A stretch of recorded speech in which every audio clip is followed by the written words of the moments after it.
1200s, what he essentially did in the 1200s was he was like he was a scholar. He was helping to explain where explain to people where things were in the world, how things worked, and maps and all this other stuff. So he's stating this as essentially as a fact. Now, so this is trying to summarize essentially the first video here. So this black stone at the North Pole, the North Pole on its current axial tilt points towards Polaris. On this axial tilt, it does a circular navigation around the constellation of Draco, and this circular navigation rotates through 7 different primary pole stars. Okay, so these are 7 different pole stars. Right now, we're on Polaris. We used to be on Thuban, which is the leg of Draco. It's called Alpha Draconis, right? And so we rotate around Draco. Now, if the Earth was completely upright, if it was not on its tilt, if it was actually essentially 0 degrees tilt, it would point that North Pole would point directly, essentially at the center of the constellation of Draco, which, if you map out like an anthropomorphic picture of Draco, it would essentially be at the forehead of Draco. Now, this is going to connect into a certain essentially witchcraft sect, of which I've had some personal contact with myself, some of the members and former members, called Cultus Sabati. The magister of the Cultus Sabati used to be Andrew Chumbley. He died in 2002, I believe it was, at 37 years old, very young. And there's a lot of mystery to that, but I have a better understanding of what actually happened, but that's for a different conversation. Chumbley and this group of the Cultus Sabati in the 80s and 90s, but mostly through the 90s, they worked this system, essentially developed this system, or really discovered this system. A lot of this came to them in dreams, and through other means as well. And they compiled this and released it to the public, and it was called in English the Dragon Book of Essex, because they were out of England, operating out of England, primarily Essex County. It's the Dragon Book of Essex, and in their details, it's like 850 pages long. That's just a public-facing releasing. There's a release. There's much more information behind that, but that's just a public-facing one. But this essentially is an entire theurgic system of drawing down the constellation of Draco into the Earth. Now, what you're going to see is if you take Chumbley's work, right, and the Cultus Sabati's work on the Dragon Book of Essex, and you compare it to a work that was done a few years ago, which Silas is in the midst of reading right now, called The Game of Saturn by Peter Mark Adams. The Game of Saturn is an analysis of the Solabusca Tarot. And the Solabusca Tarot dates back to like 1300s. The Solabusca Tarot explicates essentially some of the exact same rites that you can find in the Dragon Book of Essex. The thing is, though, is that the Cultus Sabati had no knowledge of the tarot, the Solabusca Tarot, and I can confirm that by having directly spoken with them, right? That they didn't, because the world didn't know about it. It was not really made popular until Peter Mark Adams, or even maybe a few years before his publication, but only until around maybe 2010, around there. And all this work was done in the 90s. So we have this correlation here, this sort of objective correlation surrounding the same point, and that's these northern constellation patterns, specifically Draco, and its relation. Okay, so that's just a little side caveat we can attach to this. Now, this black stone at the North Pole, measuring in 33 leagues, this is going to tie directly into the Daedalus stone. And Silas, who's the emperor again? Silas Heliogabalus? Elagabalus. Elagabalus. Yeah, and you're going to see references to this black stone throughout history, but even to this day. Obviously, BlackRock, right? They own everything. Blackstone, mercenary. This also connects into like the Black Goo, all these other things. But to try to cut to the chase here, because he'll release that, you can release that video, then there'll be more information in there. This black stone at the North Pole. I guess where do you think, Silas? Should we tie this into Lord of the Rings from here in terms of the North and Morgoth, or do you think this should get tied in with more information about like Well, we can also plasmas, you can plasma, Draco, and the pyramid? well, I'd probably touch upon plasma, Draco, and the pyramid, but something else to mention is that the North also relates to the end of the Ophiachian cycle. This idea of the expenditure of waste, where the worm, the serpens cauda, goes through this process through the bowels of Ophiuchus to come out the eastward side, as the serpent's caput as well, right? So this newly formed dragon or serpent, the Draco, which is then, of course, crowned with the northern, the Corona Borealis. So yeah, the Corona Borealis, the seven stars, 7 stars forming a crown related to, in my understanding, related to the 7 stars of the procession of the poles, the 7 pole stars. So it's sort of this idea of this evolutionary path in which you become master of the 7 pole stars of the 7 aeons or ages. As well, something else to mention. This is just on a completely tangential side note, but we just go into Lord of the Rings after us. But the Númenóreans, interestingly, had 6 regions or 6 kingdoms within the island, right? If you discount Atlantis as a kingdom, supposedly, according to most of the cross-cultural or cross-esoteric myths, Atlantis had 6 kingdoms as well. Again, if you factor in the central kingdom of Atlantis, a bit like Numenor, if you factor in the central kingdom of Numenor, or the central region, or just the region in general, the holistic region of Numenor, not its 6 regions or 6 counties or kingdoms, then of course you get 7 there as well, right? So that's another potential relation to the 7. Correct. Yes, and maybe you could share, if you got it, the picture I sent that Andrew Tremblay. Remember, I sent that to you, and then maybe Dr. Farrell's demon in the demon. Yeah, just post that maybe in the chat so that Zeal can get an eye on that. But all right, so I guess we can sort of connect this to the pyramid. Now, the picture that he's going to post is an illustration by, again, the head magister of Cultus Sabati. This demonstrates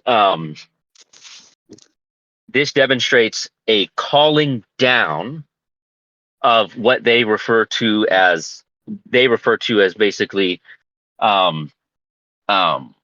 Draco Taus, or the dragon angel, otherwise known as Azrael or Mahazrael. It depends on how you want to spell it in different traditions. Translated as God's helper. Okay, and this is within the cultists. This is an understanding of essentially a draconic angelic being that is drawn down from the constellation of Draco. Now you'll notice the 3 pyramids there, and that's because this ties into Dr. Farrell's work, but also Chris Dunn. Chris Dunn, many years ago, he's an engineer, a PhD engineer. He gave, at least to me, convincing proof that the Great Pyramid is actually basically it's a machine. It's basically a kind of machine. And Dr. Farrell then takes this information and he extrapolates upon that. And essentially, the title of his publication just came out like a year or 2 ago, although he had made this conclusion already by, I think it was like 2010, 2011. And I was able to sit down with him at a UFO conference in San Mateo back in California. I think it was around 2013. And I was able to talk about some of these things with him, which was very helpful. But he essentially believes that acre means mountain house or mountain home. And he fingers that as the Great Pyramid at Giza. And he gives reasons why in the book. You'd have to read it in terms of like the certain text it's in the context and what have you. But he believes the mountain house is the Great Pyramid of Giza. And in that text, it says a demon dwells in or upon the the Great Pyramid, basically. And so now Dr. Farrell, and I confirmed this with him, he had no idea of Cultus Sabati, Andrew Chumley, or any of these things. And you can see the clear correlation between what he's saying and even the illustration on his front cover and the picture drawn by Chumley in the early 90s. Okay. So again, we have some more correlation here. But what this idea of this demonic presence or plasma, right? This is that it is drawn down from the stars. Because what are stars? Stars are essentially extremely large, highly complex massifications of plasma. Now, if the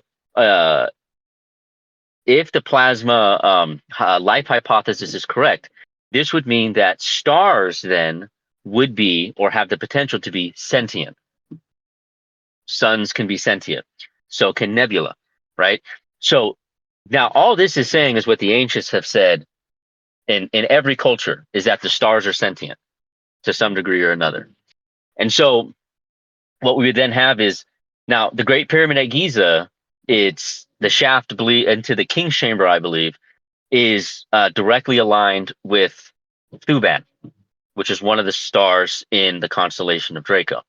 So the theory is essentially, and this is touted by Cultus Sabati as well, is that the Great Pyramid was a machine to essentially establish a Birkeland current, or in other words, a scalar field or scalar wave, essentially, with that far-reaching star, and then to draw down the consciousness onto the Earth in a plasma form. Okay. Now, to jump right into the Lord of the Rings, you can already see some of the ties here. This is very similar to the Tower of Barad-dûr and Sauron himself, right? For two reasons. One, if you have the Earth off of its axis and it's actually right side up, that black stone, which would be a primitive form of the pyramid, essentially, right? That black stone would be pointing directly up in between the constellation of Draco, and it's exactly aligned with the Cat's Eye Nebula, which is at one time was a star, right? So there's a star right in the center, which is the 15th point of Draco. I forgot to mention this to you, Silas. That's that 15th point, that point beyond the point, but that's another conversation. It's exactly aligned with it. Now, interestingly enough, all of the planets in our solar system, save Pluto, including our sun and the moon, are aligned with the Cat's Eye Nebula. By that I mean their North Pole themselves are directly aligned with the Cat's Eye Nebula. So in a sense, our entire solar system is captured, if you will. It is entrained, its northern pole is entrained upon the Cat's Eye Nebula at the center, the heart of Draco, the Draco constellation.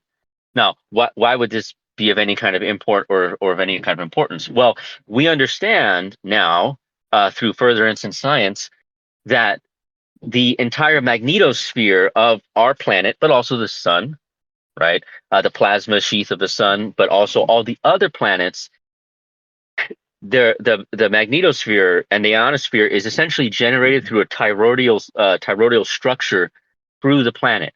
That means that energy and Birkeland currents gate in from the North Pole, and they pass through the center of the planet or the sun. Then they gate out underneath this through the southern pole of the body, and they rotate up and around, right? And it makes this toroidal structure, or this donut shape, right, on each side. This is also exactly how the human body works. And in the Dragon Book of Essex, they're basically running these two schemes. A lot of the work is actually manipulating that toroidal structure of the body that passes through the spine from the top channel, or the chakra on the top, the bottom chakra, through the spinal column, which creates your own personal toroidal field, which is generated from your light body or your plasma body, right? That is contained within your biological structure. You have this toroidal field that generates. Well, it's essentially aligning. You become your own black stone. You become your own pyramid in alignment, your toroidal field with the toroidal field of the planet and then therefore that planet and its toroidal field alignment with wherever the North Star is pointing. Now, our local sun directly affects, and that gates in energy in through our North Pole, right? And that's what the northern lights are, right? The northern lights that we see at the north.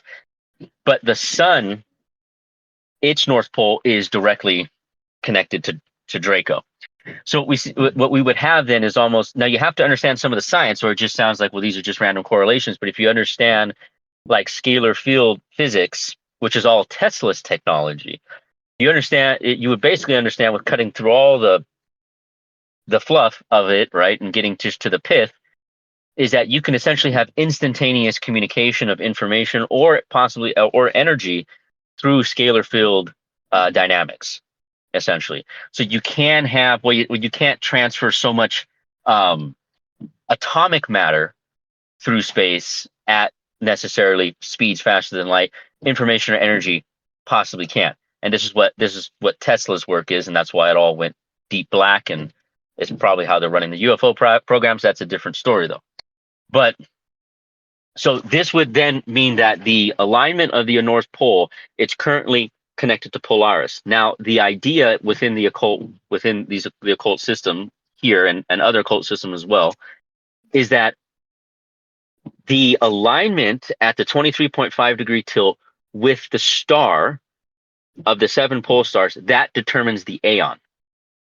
Because that specific alignment, essentially information or energy, gates into the planet of the Earth, and that changes, essentially, it affects the frequencies and vibrations of the Earth, like the Schumann resonance.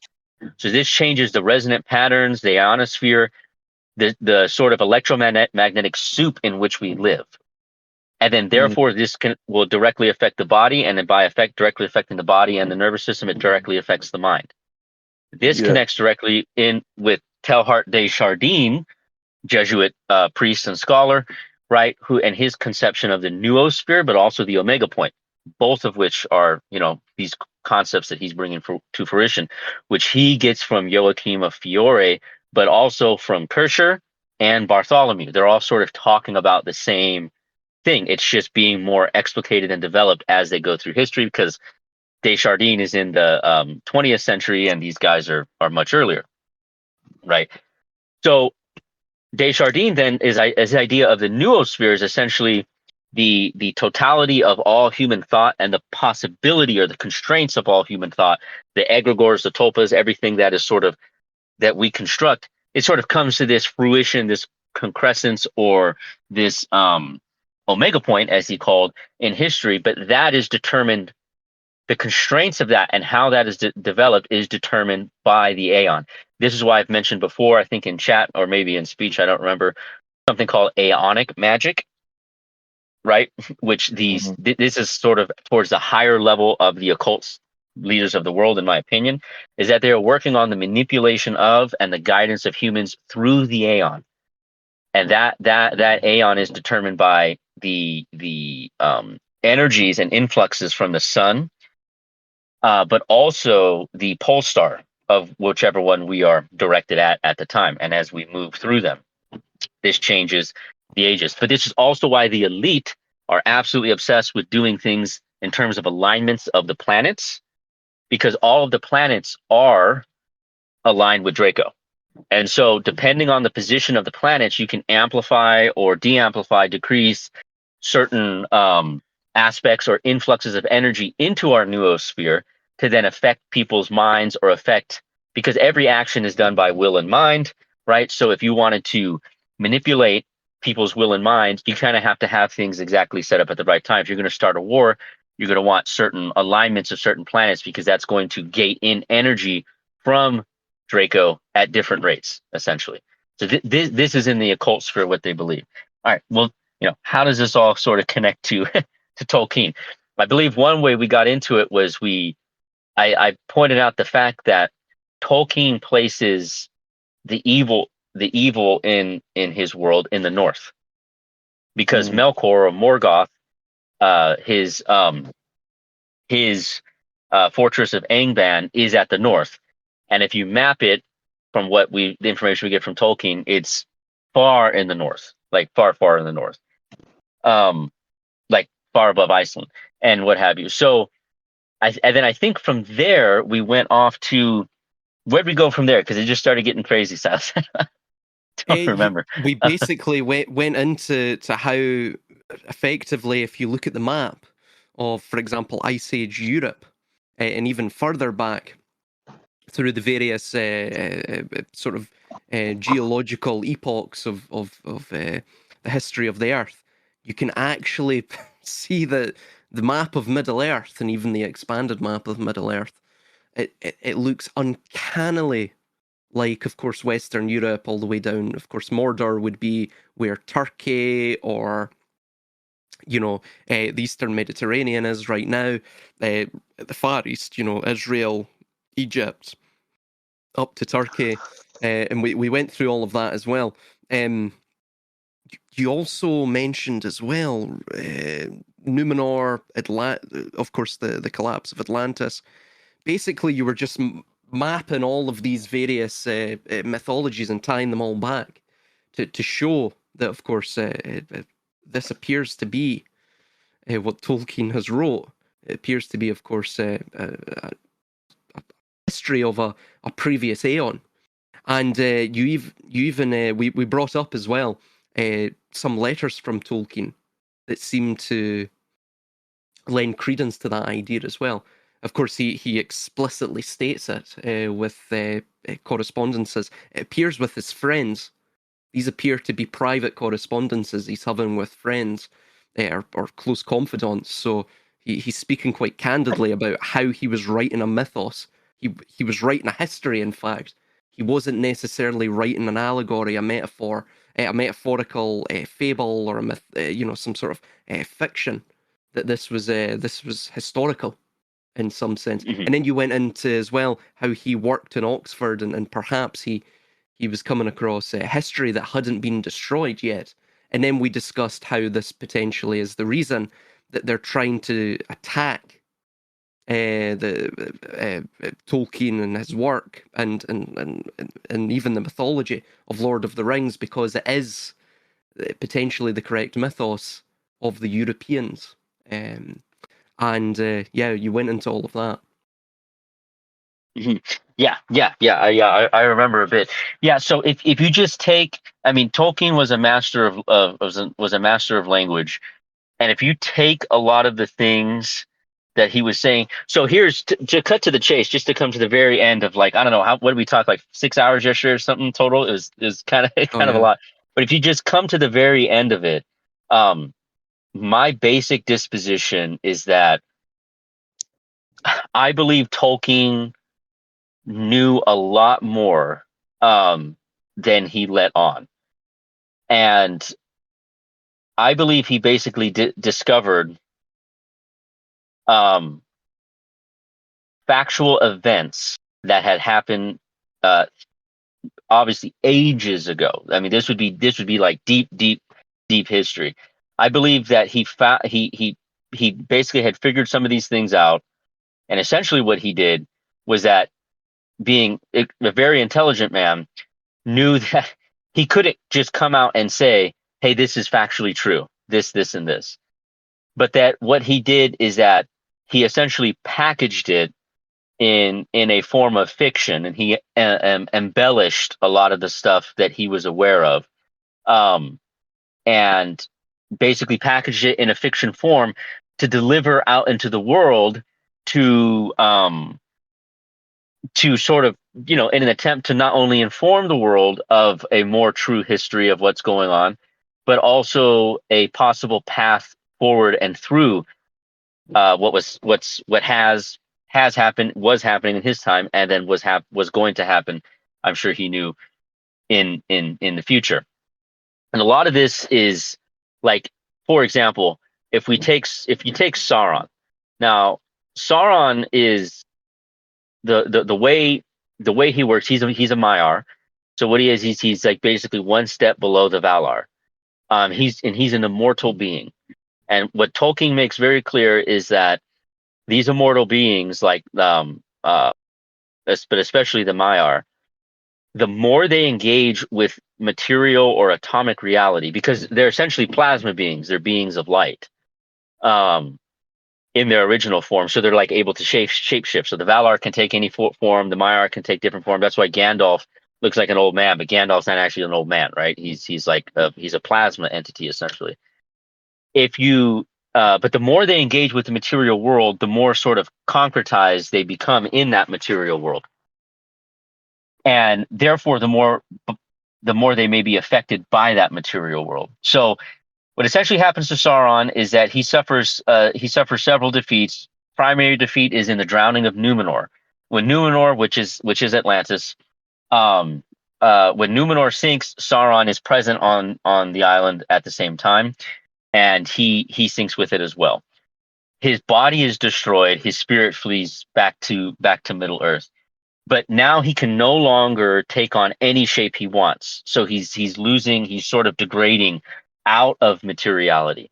So now he ends up being able to take on a form in which you see like in the movies where he's this, 9 foot tall, whatever, towering figure in armor.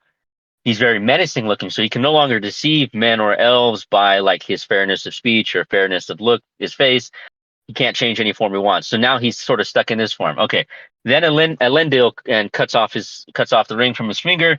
He's destroyed. Then he loses that form. So then he just becomes a spirit. Now, a long time passes between when Elendil cuts off his finger and when Lord of the Rings takes place. But he essentially just becomes a spirit. And he's able to sort of gain enough of energy back, and how they gain energy is something big that we mentioned as well. Then we could maybe get to that again, but essentially he gains enough spirit to become like this spirit of flame. So now he is in this plasma state, and this is depicted in the movies where upon his tower, his black tower, this like black stone of Orthanc, right, at the very top of it is this wreathing flame with a draconic eye. Now, the Greek word, again, Tolkien's a master of language. He was the best in the world at his time, right? Drakon means to watch in Greek, right? Like a watcher.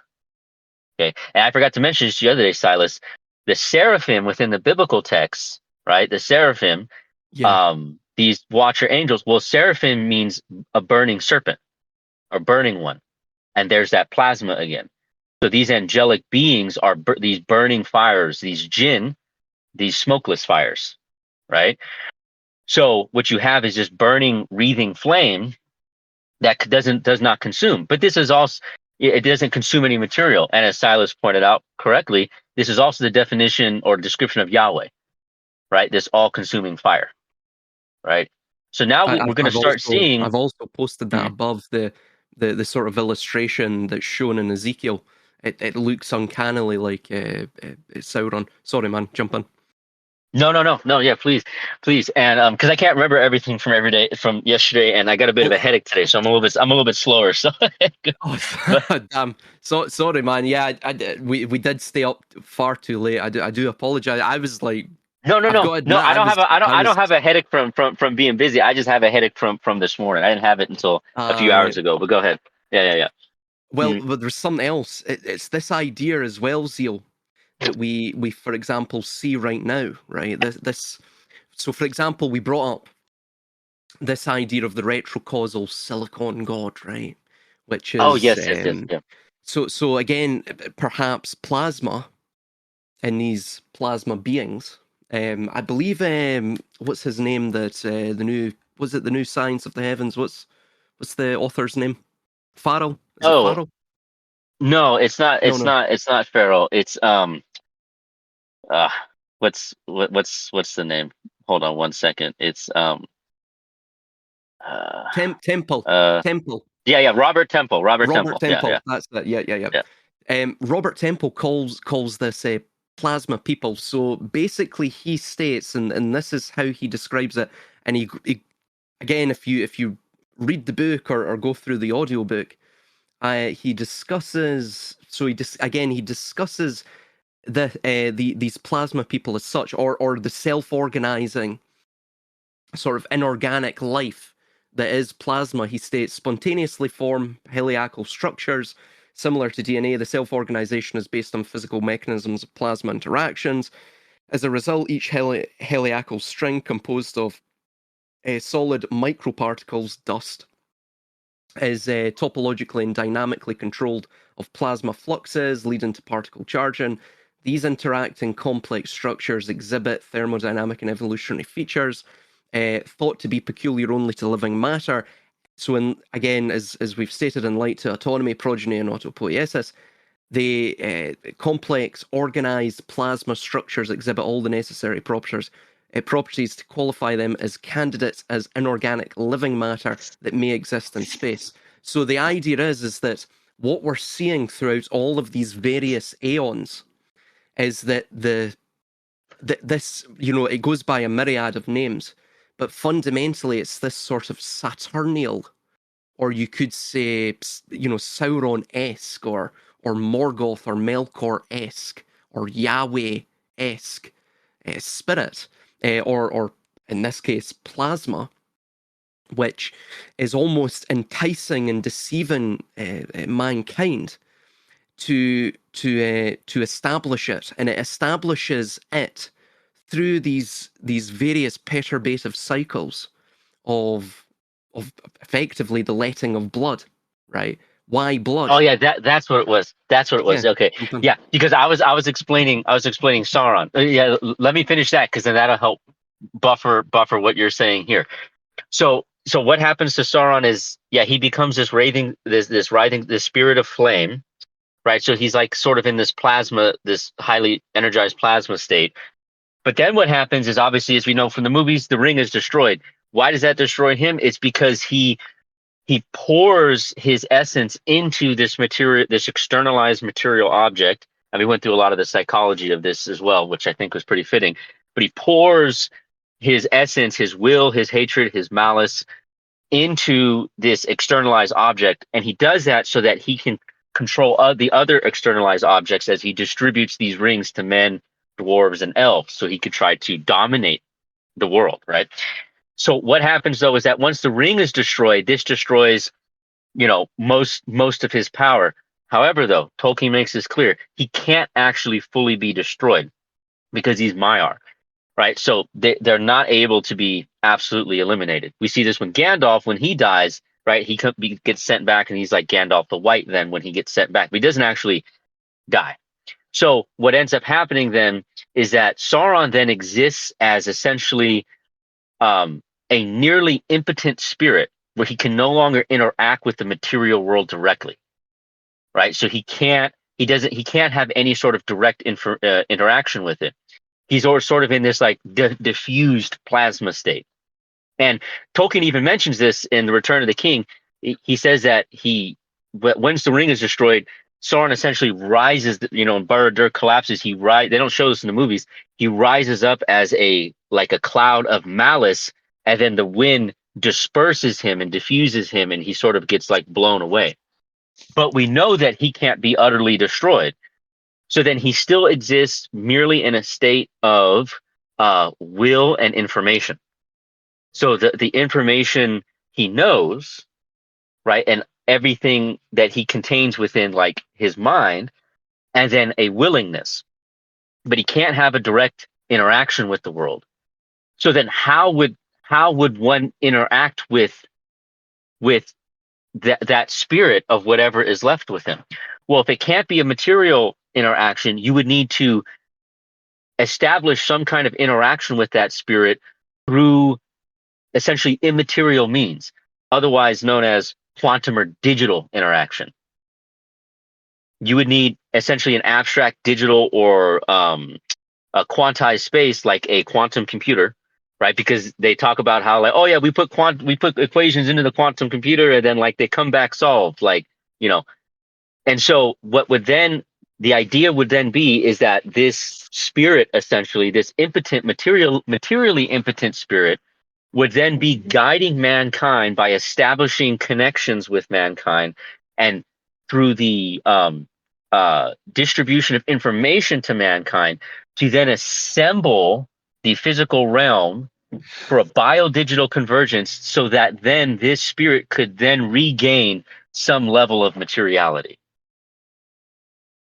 And so this is the whole purpose of the biodigital convergence, is to run through these perturbative cycles and resets to push the technology forward. This is what Nick Land is saying, right? This is what all these guys are saying, is that basically, they talk about, oh, we're going to summon God, right, with these quantum computers, and we are going to, through the implementation of nanotechnology, they're able to essentially build a body for this disembodied spirit, right? Mm-hmm. And so because then once that spirit can then directly interact with the material reality, then it's able to directly influence the world. But the only way it can currently influence the world is through mankind.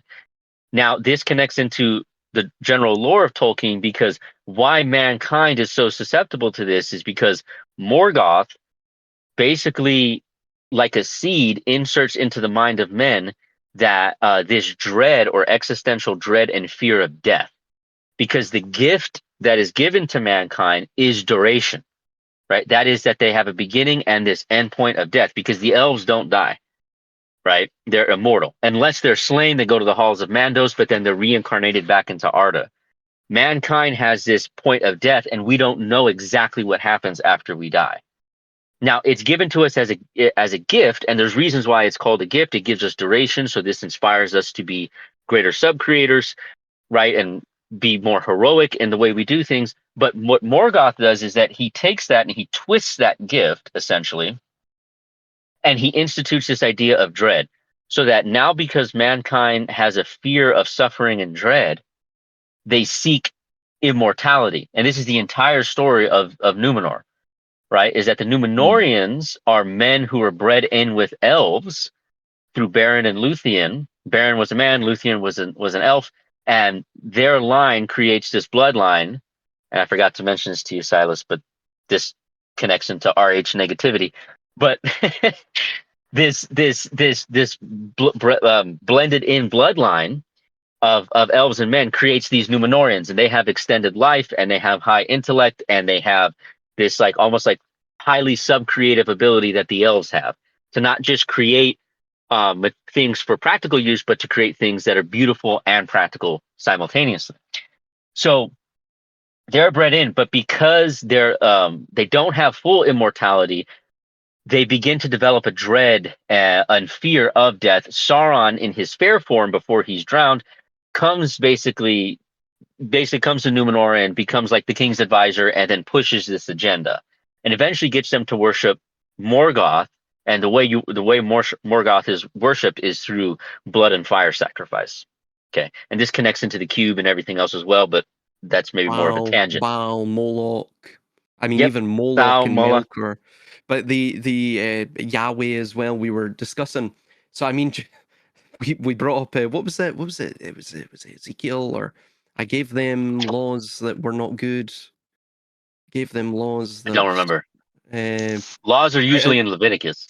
Ezekiel 20:25, 26. I also gave them over to statutes that were not good, and ordinances by which they could not live, and I pronounced them unclean through their gifts. This is Yahweh speaking, supposedly. The sacrifice of every firstborn in the fire, so that I might devastate them, in order that they should know that I am the Lord. I mean, even the idea of the Lord. Of course, Sauron is constantly called the Lord. I even remember bringing this up and thinking about this. Like, why, if he's God, why not simply just call him God? You know? Why the Lord? Why Adon or Adonai? Or I mean, even in some cases, he's called Melech, the king. But you also see, I don't know if you probably are aware of this, but Deuteronomy verse 32, chapter 32, verses 8 to, I think it's verses 8 to 9. Yeah, there we go. Right. So it states this is interesting, right? So this sort of ties in with Louis Vuitton, right? Which is, so it states here, quote, when the Most High, or El Elyon, gave the nations their inheritance, when he divided all mankind, when he set up boundaries for the peoples according to the number of the sons of Israel. The Lord or Yahweh's portion was his people. Jacob was his allotted inheritance. And then we also see in Psalm 82, verse 1, I do believe. God, Elohim or Elion presides in the great assembly. He renders judgment among the gods or among the Elohim. I mean, so what you're seeing there is in fact, Yahweh is not he is the Lord. He is a Lord. He's not the primary king. He's not the primary sort of source of all things, which is very similar, of course, in this regard to this sort of perennial concept of the Lord of the world, Melek Taus, even Poseidon from Attic Greek, meaning Lord of the Earth, Enki, so on and so forth, right? So, sorry, I didn't mean to interject, but I think that's a very interesting thing to pick up on, because it shows that connection between the same this archetype, Yeah, definitely. And then the Numenorians basically split into two groups. It's one group essentially led by Ar-Pharazôn, and you see the name Pharaoh in there, Ars-Pharazôn, and so he's led because they become absolutely obsessed with trying to achieve immortality. They try to storm Valinor, where the Valar are. They're destroyed. But some of the Numenorians basically break into two groups: Black Numenorians, which are these mixed group of elves and men, right? And then the Numenor, like the good Numenorians, basically. Well, Tolkien talks about how that they come to Middle Earth and they teach mankind. The good Numenorians teach them like how to grow, how to have rule in society, and all these other things. And here's your Quetzalcoatl, right? Here's your Thoth, right? Thoth and Hermes and stuff coming over. But then the Black Numenorians also make their way, and some of them survive. And then this would be, and Tolkien says that they basically go like into the east, like towards the Middle East. They begin cults of blood sacrifice towards Morgoth to continue that.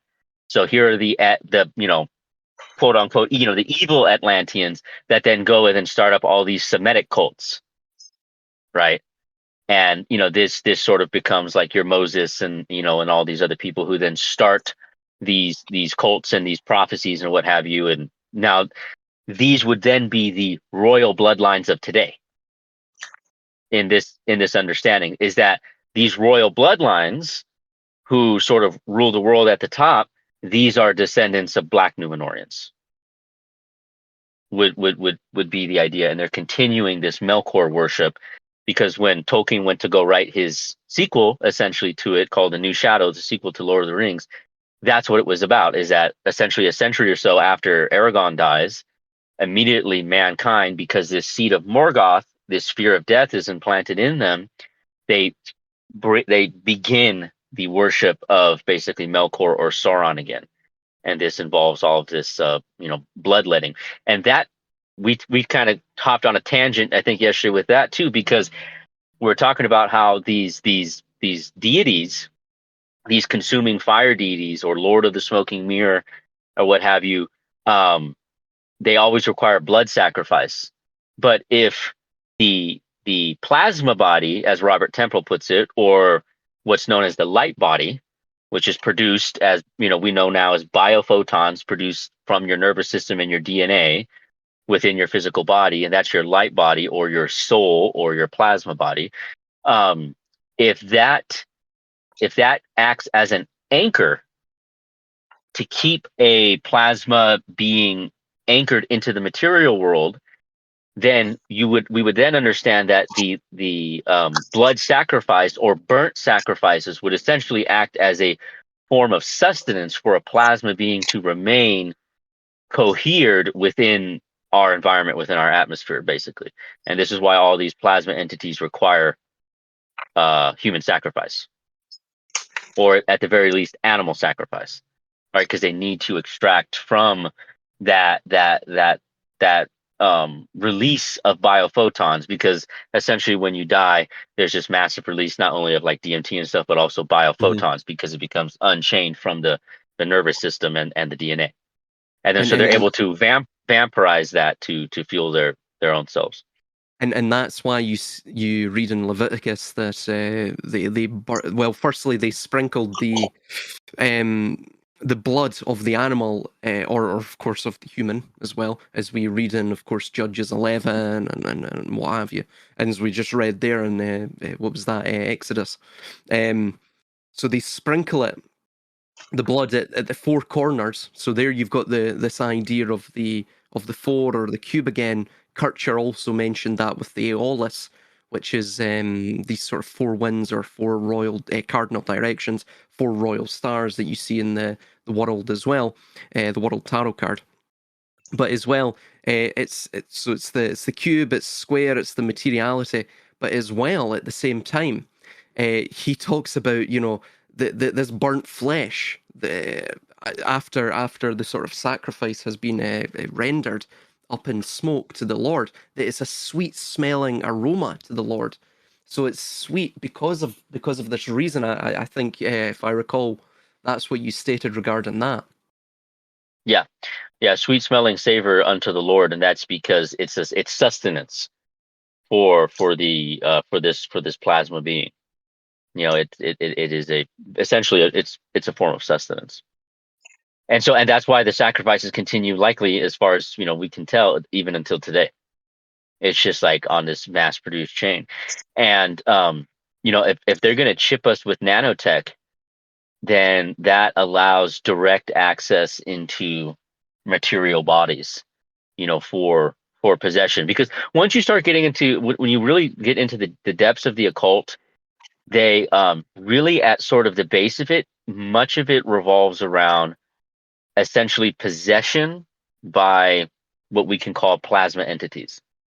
You are either sacrificing to a plasma entity, or you are offering yourself to be possessed by a plasma entity, right? And that's because there's, in voodoo and many other traditions, the spirits always want into materiality. It's so hilarious. It's like between the Gnostics and the Buddhists and everyone else, everyone's trying to like escape materiality, and then all these interactions with these spirits, they're trying to get into materiality. It's and vacating the body, whether that's done through extreme forms of trauma, right? So this is trauma-induced mind control. Um, extreme meditative states where you achieve this point of like no self or non-duality, right? Or the taking of certain drugs.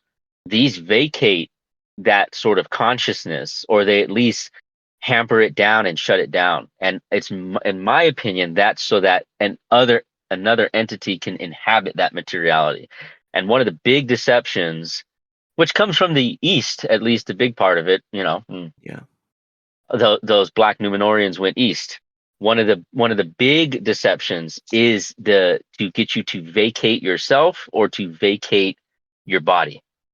Whether you're going to astral travel or you're going to do this or that, they want you out of your body so that something can come into your body. Because that's the prize, is to be in the material, is sort of that golden window in which you can affect the world directly. And I think Tolkien makes this very clear with Sauron, is that he wants to be in the material. Now he wants to control the material. He wants to dominate the material. He maybe has the wrong disposition of being in the material, but he's desperate to stay in the material. Right? He does not want to be out of the material. And you see that with spirits these days. Is it's the same thing. It's like um, they want the use of the body, even if it's only for like a temporary thing. This is made literally explicitly clear in voodoo, is that the spirits, Papa Legba, whoever it is, they want use of you. Give them use of the body, they give you information and understanding.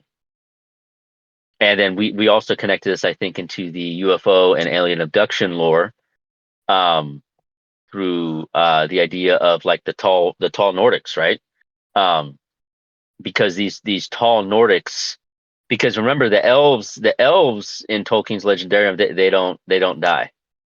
Now some of the elves have left Middle Earth after the Third Age, but some elves chose to stay, and over time they would have essentially become corrupt, because some elves could become corrupt. It's not that they're unable to become corrupted. We see this with Galadriel herself, where she has to go through this temptation of taking the ring from Frodo, and she says, "I passed the temptation. I will pass into the West. I will, leave Middle Earth now in peace." Because it was a great temptation for her to take the ring herself. So elves can absolutely fall into darkness just like a Nazgul, but they would be immortal. Now, Sauron is a necromancer. And what that means in Tolkien's understanding is he's an expert at separating the body and the spirit, or the soul, or the light body, or whatever you want to call it, right? He's an expert at separating that and animating either one, or keeping the spirit grounded, or animating even the body.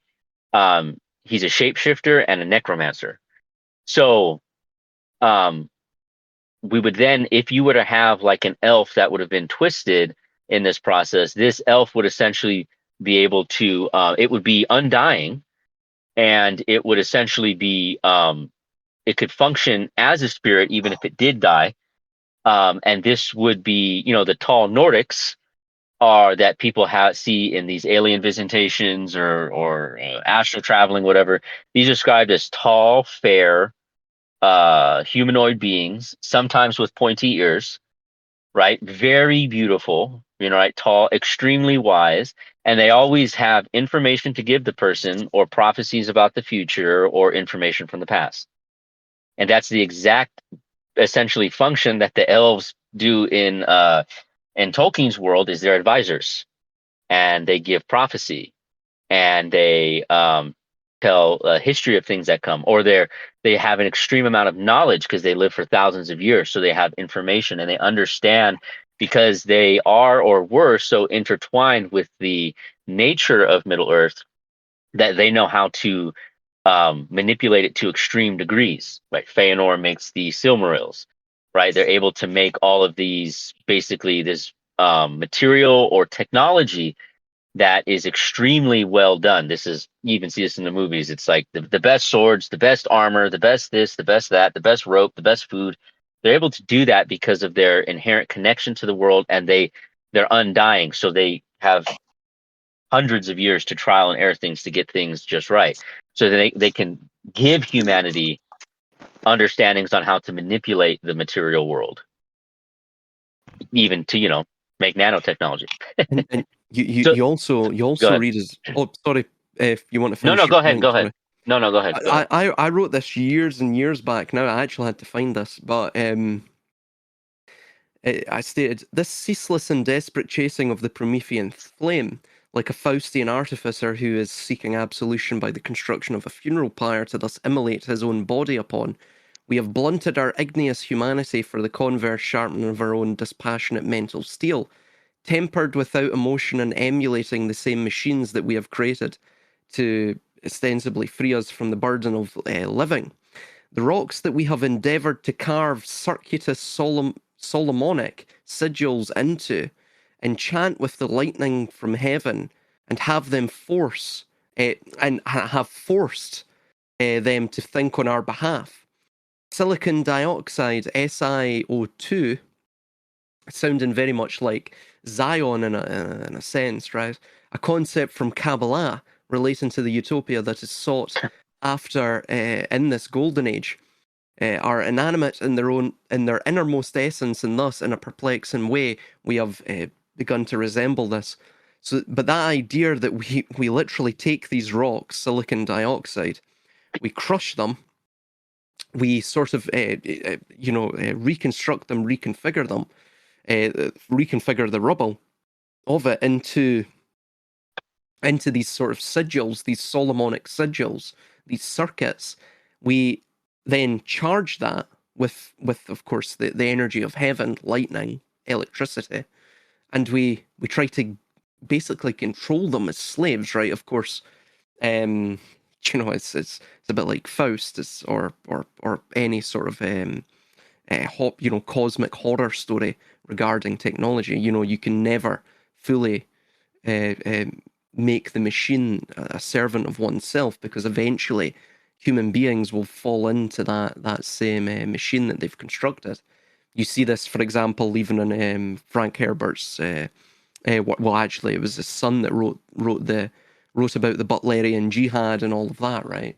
The war against the thinking machines. But in a sense, you're seeing this same idea again, where Morgoth, opposed to that of Sauron, who was his progeny, or prodigy rather.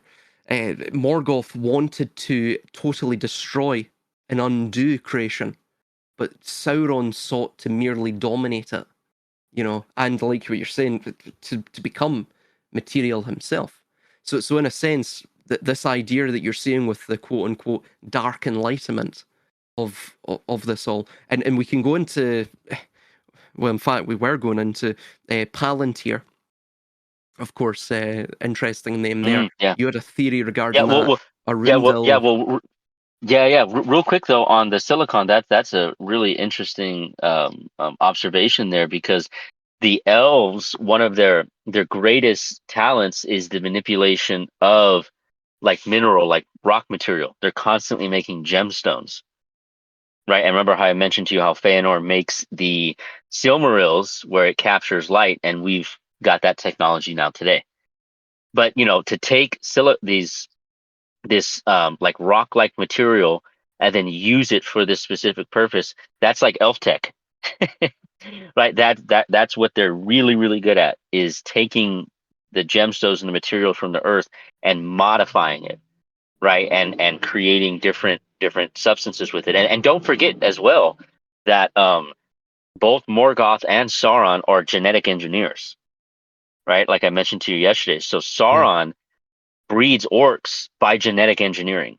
He literally uses certain black magic and other means to create essentially monstrosities, whether it's like werewolves. Morgoth makes dragons, but Sauron specifically breeds like the Uruk-hai, these abominations, these like tortured elves that he then crossbreeds and what have you. So literally, there are genetic engineers, technological engineers with no empathy or pity, and are just driven by fear and domination. And I don't know another definition of the current world elite, you know, right? So it's literally the same descriptive, both of their personalities, their dispositions, but also what they do. They genetically engineer, and they engineer the planet to make weapons of destruction. And also, I also, what started this conversation off was, I mentioned to you that Philip K. Dick had articulated and opined regarding this notion. I think it was in 1977 or so. Anyway, he mentioned famously that, if you find this world bad, you should see some of the others. And then he went on to state that, quote, my novels and stories were, without my realizing it consciously, autobiographical. And he also mentions that they're partially actualized realities he had experienced. Um, and basically, so the idea is that he's almost tapping into timelines, or perhaps he's talking about things like what we're at least proposing with this Lord of the Rings idea, this hypothesis, is that this is something, this has occurred on this planet thousands of years ago, tens of thousands of years ago, perhaps. And then he stated as well, I was sensing what I was sensing was the manifold of partially actualized realities. So he was tapping in almost to parallel worlds or timelines lying alongside our own, or of course perhaps the same timeline, but just merely previously in that timeline. And then he goes, we are living in, of course he states, we're living in a computer programmed reality. I disagree with that, but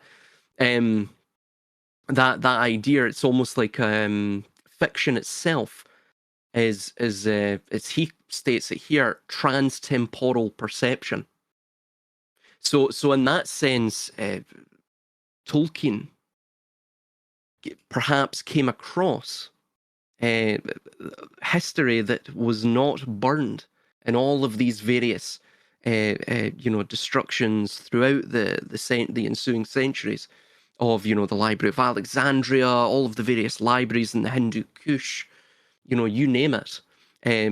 Primarily, of course, by the sort of Abrahamic vanguard, all of the various sects of Abrahamism. They destroyed this history, of course. So again, if they are loyal to the spirit of Sauron, or synonymous with Yahweh, then of course they're going to destroy the memory. So people have no idea, they're ignorant of the potential evil that awaits them, and is busily plotting their destruction. So yeah, in that sense, Tolkien would be like a trans-temporal perceptionist, or even prophet, you could say, in a sense. And this also ties into why they would want to denigrate or to deny the ingenuity of Tolkien, and to bastardize his work. For example, The Rings of Power. This ties into what me and Zeal were going to talk about as well. That this sort of degradation and inversion of the value of culture, that everything's become sort of tacky, But if this is correct, this proposition, this postulation that you're proposing, Eros, it would make sense why they're trying to destroy and bastardize Tolkien's work and that lore,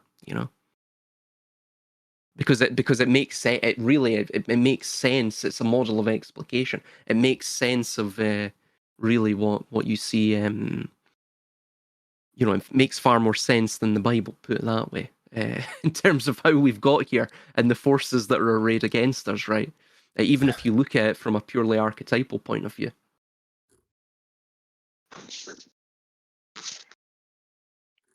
Yeah, just go ahead, Regan. Go ahead. Oh, I mean, I already dropped like a whole wall of stuff all through the night here. I guess it would have been morning for you guys.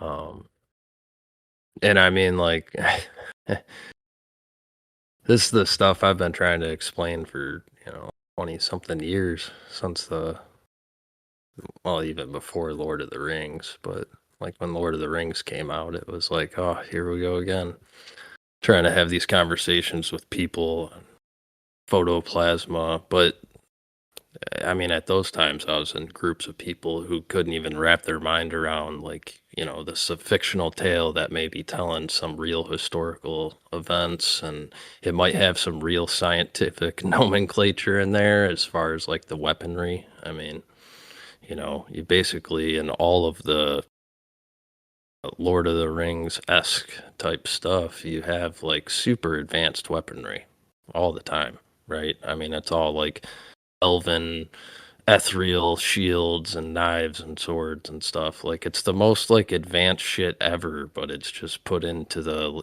swords and shields and the Spartans and the Arthur and his knights and that kind of stuff. But I mean, I was gonna say, like, kind of at the start there, I know you're kind of struggling, Flight, where it's like, where do I even begin? Like, I usually just jump right into anything where it's like, you can start with Sauron, you can start with Mordor, you can start with the orcs. I mean, you guys kind of went through all of them at some point there.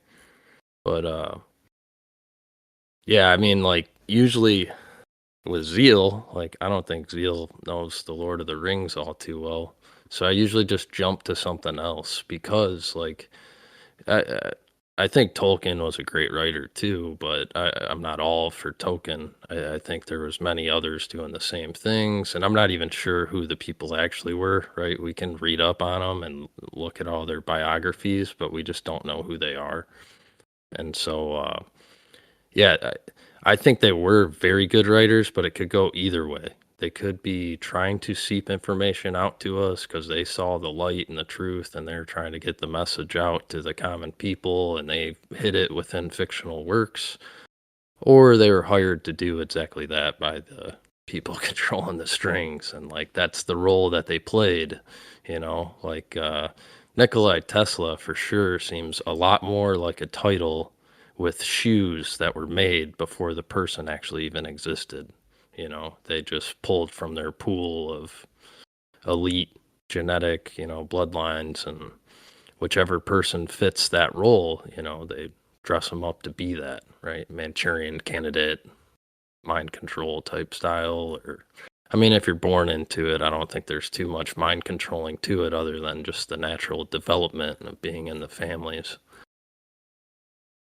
But when someone's not as familiar with the story, I'd just usually jump to another. I would think that Zeal, and especially Silas, and most people of the modern day are pretty well aware of Arthur and the Knights of the Round Table and Merlin.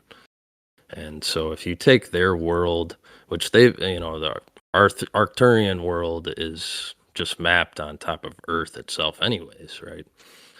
But they have all the same stuff going on. So you have like the sword and the stone. So that's a reference to Blackrock in the first place. Because really the sword and the stone isn't the only place it gets lost, right? You also have it get lost in the lake. So Excalibur is a photonic molecule, you know, proton sword. Like it's a very mythical, magical sword, right? It's not, and it has like the Arthur tale and Camelot and Lancelot and Guinevere and Merlin. Almost that, like the sword has nothing to do with any of the stuff that their stories deal with, right? The sword itself is a weapon of mass destruction. It's a representation of what in LOTR would be those gemstones that contain light. Kind of the same thing. They have a couple other objects, you know, in the Arthur tales. And I mean, the Arthur tales are like way too obvious to me. I always say it and think everyone else sees it the same way, but it's like Arthur is Arcturian. So like arc travel, right? Arthur, arc. So he's the arrow, right? The vector point, right? That's your main protagonist in the story. And he'd be like your what he'd translate to in Lord of the Rings, I think, would be the human king, right? He ends up being the last king, right, with Legolas and all that. Merlin is the prime meridian, and so like what you were explaining as far as what the elves are and these spirit beings where you have like good and bad ones, right? You have the light ones and the dark ones, and they have these different things where they can become more or less mortal or immortal, and there's various ways about doing it. Merlin's enemies, I think Morgana, she's a necromancer. I mean, she would be just like what's his face in LOTR. The way that they have it mapped out and where they go, like Camelot and the Sword in the Stone is essentially your Blackrock city or your last city on Earth for your futuristic dystopian versions. But yeah, so all I'm saying is like you can take any one of these stories and like a lot of people did end up just copying Tolkien. So, you know, whether he was good or bad or indifferent doesn't matter. A lot of these other writers did the same thing. So that's, you know, I kind of put some of the stuff up here with like George R.R. Martin and the Game of Thrones and what was one of the other ones I threw in here? Threw so much crap in here, just like Silas did. There's a lot of them. I'm far more you know, aware and knowledgeable on the Elder Scrolls lore. Right. That's what I threw that one in there. Elden Ring, even like that was kind of just a further extension of all those. Yeah, Elden Ring, Dark. So those. Dark Souls. Yeah. But again, those are all derivative. Effectively, all fantasy is derivative of Lord of the Rings. Effectively, because even World of Warcraft, right? Like that's in the original Warcrafts that all came out of Blizzard, who also did StarCraft, and then they had Diablo. So it's like they're always making these trinities of these things where you do have this like dark light in the in between or something, right? And even within the games themselves, that's why I posted this one picture with the Emperor game. You know, they have the Harkonnen, Atreides, and Ordos. Diablo, like they originally only had 3 character classes. It was like the warrior, the sorcerer, and the barb, I think, or something, or the necromancer. StarCraft, you had your 3 classes: Terran, Zerg, Protoss. And then Blizzard Entertainment itself was StarCraft, Diablo, and Warcraft. You know, it's like these trinities of trinities within trinities. Link and Zelda, you know, is all about the Holy Trinity with the upside down triangle in the center. But yeah, I mean, and even the futuristic version. So that's why I usually lean to Stargate. Stargate to me is your futuristic version of Lord of the Rings. You know, and they brought it to the major motion pictures. And I mean, they're very straightforward, and it's very blunt with all the technology and lasers, and you know, sci-fi allows for the full envelope to be opened up, right? Because it's all, you just say it's imaginary because it's fiction, but the whole thing is like the fact that we even call it fiction in the first place. So we label and document everything as fake, and when we label something real, we put non in front of it, right? So it's non-fiction. So it's like we already, not us, but you know, obviously the system designed it that way on purpose to keep things hidden. So you call everything fake, and then say the only thing that's, you know, actual biographies and things like that are non-fake, right? Non-fiction. Like, that's a ridiculous way to label something from a logical viewpoint, you know? So the only thing I could think of would be you're trying to cover up stuff, right? You also see as well the idea, even within, you know, that one ring to rule them all, one ring to find them, one ring to bring them all, and in the darkness bind them. So the one ring itself is this black hole. And it's a black hole, yeah, but it's also this idea that you see within. We were talking about it with, I think it was either Morgoth or Sauron.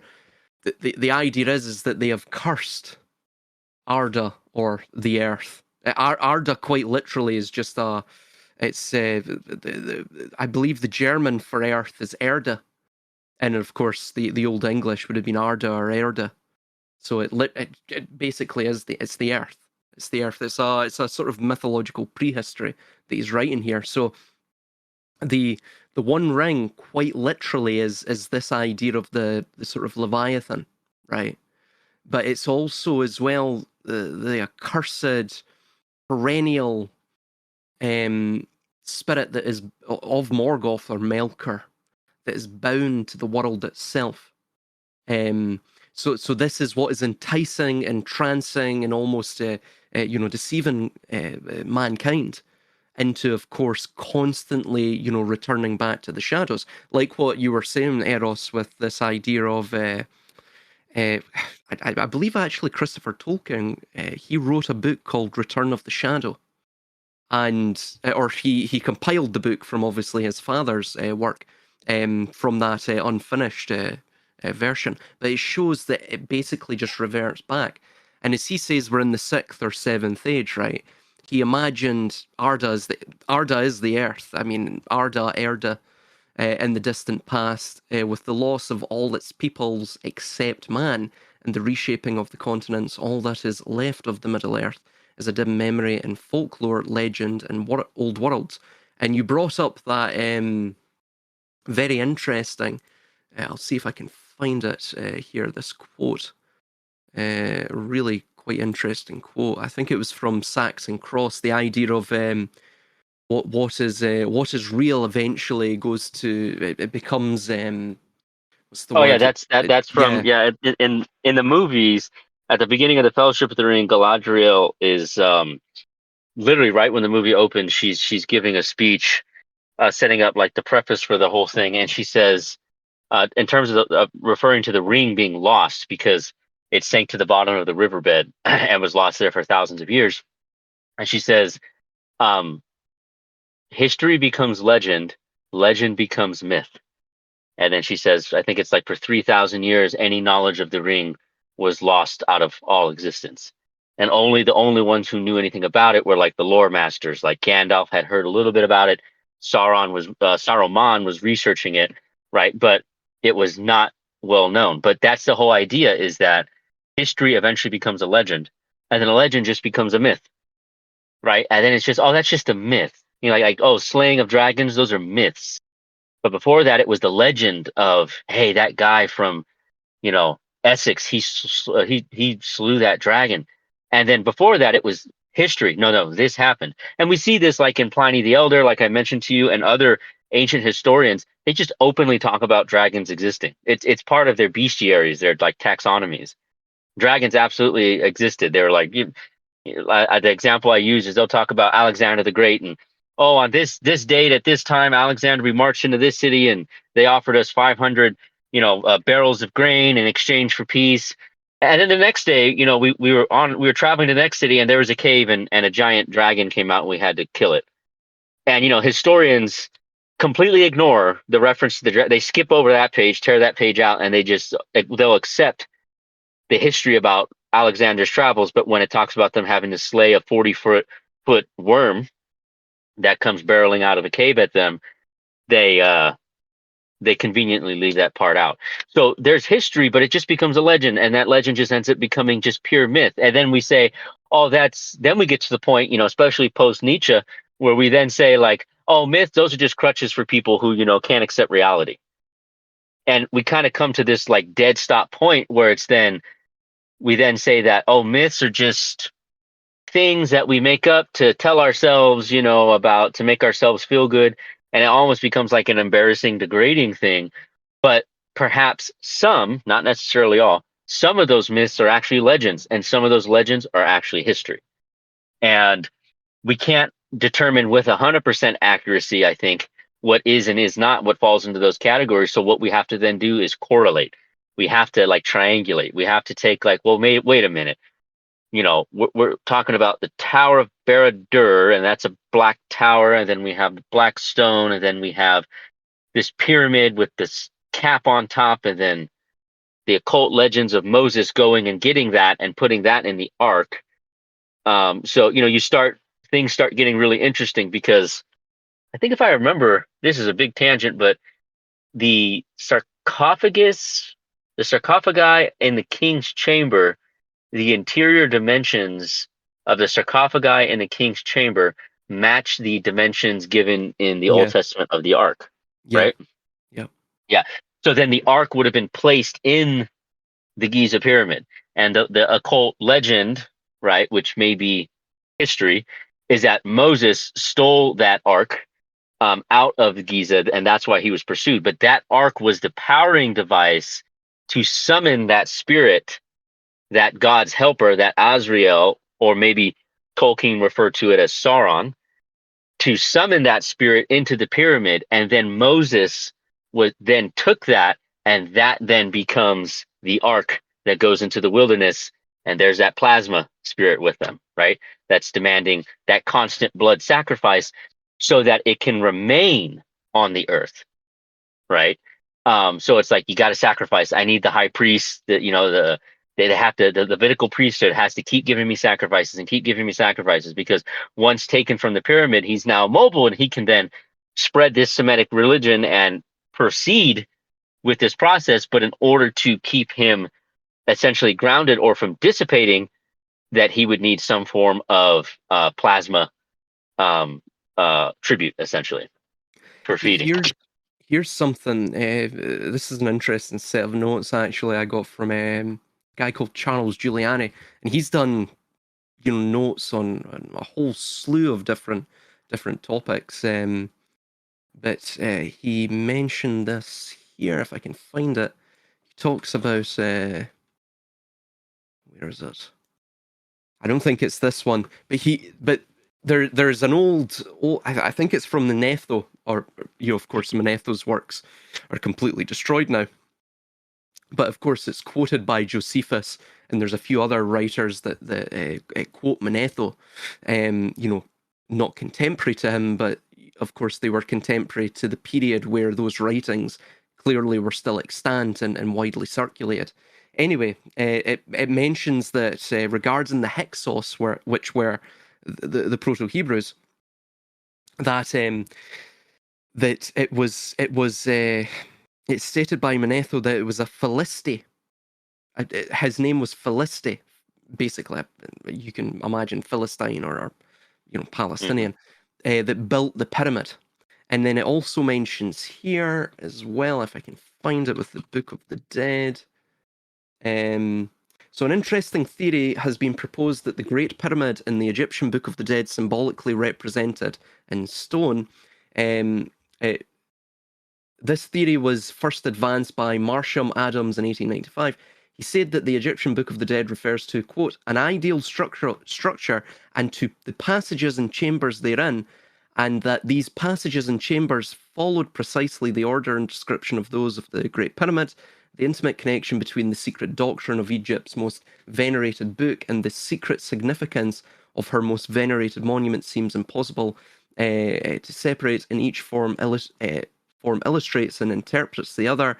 As we pursue the dark utterances and recognize the mystic illusions of the book, we seem to stand amid the profound darkness and wrap in the whole interior of the structure. And there's loads of these, and they keep talking about this darkness, or these dark utterances from the Book of the Dead, or that which was enwrapping the Great Pyramid. And it talks about as well stones, black stones, this idea. But he said the pyramid in the Book of the Dead reproduced the same original, the one in words, the other in stone. And the ancient word for the pyramid was hut, which means light. And it also goes on to state as well, if I can bloody find this thing. Here it goes.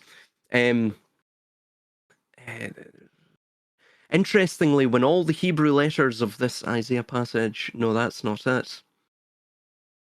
Here, it's the dimensions of the Ark of the Covenant. So interestingly, the dimensions of the Ark of the Covenant are described in the Bible as having been 2.5 cubits by 1.5 cubits by 1.5 cubits, 62.5 inches by 37 so on and so forth. It's exactly, just to back up your point, it's exactly the same as what we see with that sarcophagi within the King's Chamber of the Great Pyramid, which of course was placed inside the Holy of Holies in the Jerusalem Temple. There's another thing I was looking for, another quote, but it bloody eludes me right now. Unfortunately, I'll try and find it. But it's regarding the Book of the Dead, and it's this same idea that you see with Kabbalah. Obviously, Kabbalah comes from a Hebrew root meaning Kabal, literally to receive. And you see this in Israel Regardie's work, where he talks about the demiurgos gave unto in the garden, gave unto the sort of what he calls the learned, or the most the most favorable to the success of the demiurge's will. He gave them this tradition, this profound ancient wisdom to, of course, you can imagine, conquer the world, right, through the manipulation of plasma energies, and of course the manipulation of the minds of the masses through a multiplicity of means, propaganda, all the way up, right? But then also states in the Book of the Dead a similar idea, not quite as explicit as what we see there in Israel Regardie's work. I think it's called the Magician's Dictionary or something. But then we see in the Egyptian Book of the Dead that they state there's this secret that the profane cannot be allowed to know, right? So you see that quite a lot, by the way. You even see it in the Zohar. It states something very similar. Like there's this secret, and even Hermeticism states it, I believe in the Kabbalion, where it talks about this secret that we can't tell anyone, right? There's this big secret, and unless you're in the club, you can't know. And there's a few other places I've read where, if it states, if the profane, in fact, it is the Kabbalion, if the profane understood, what we actually believe, if they understood this secret, if you will, they would hunt us down. So it tells you that there's something that they know that would utterly upend and destroy the entire world if it was made common knowledge, right? Now again, is it what we're proposing here? I'd probably say yes, right? I think it's something along those lines. But what are Do you what are mean your guys' opinions? Tolkien's? You mean Tolkien specifically, or just what we're talking about, like in No, general, like just with like pyramid? just in Yeah, general, and then of course, even the idea of this, this notion of the plasma entities, in a yeah, sense, yeah. and of course this all pervasive shadow that abounds throughout history, and it's perennially there. Hmm. And of course they're in sort of it's they're in service to it. Yeah. So Zeal, what do you think?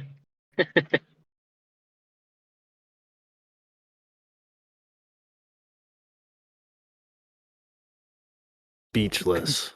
His mind is so Completely blown he's speechless.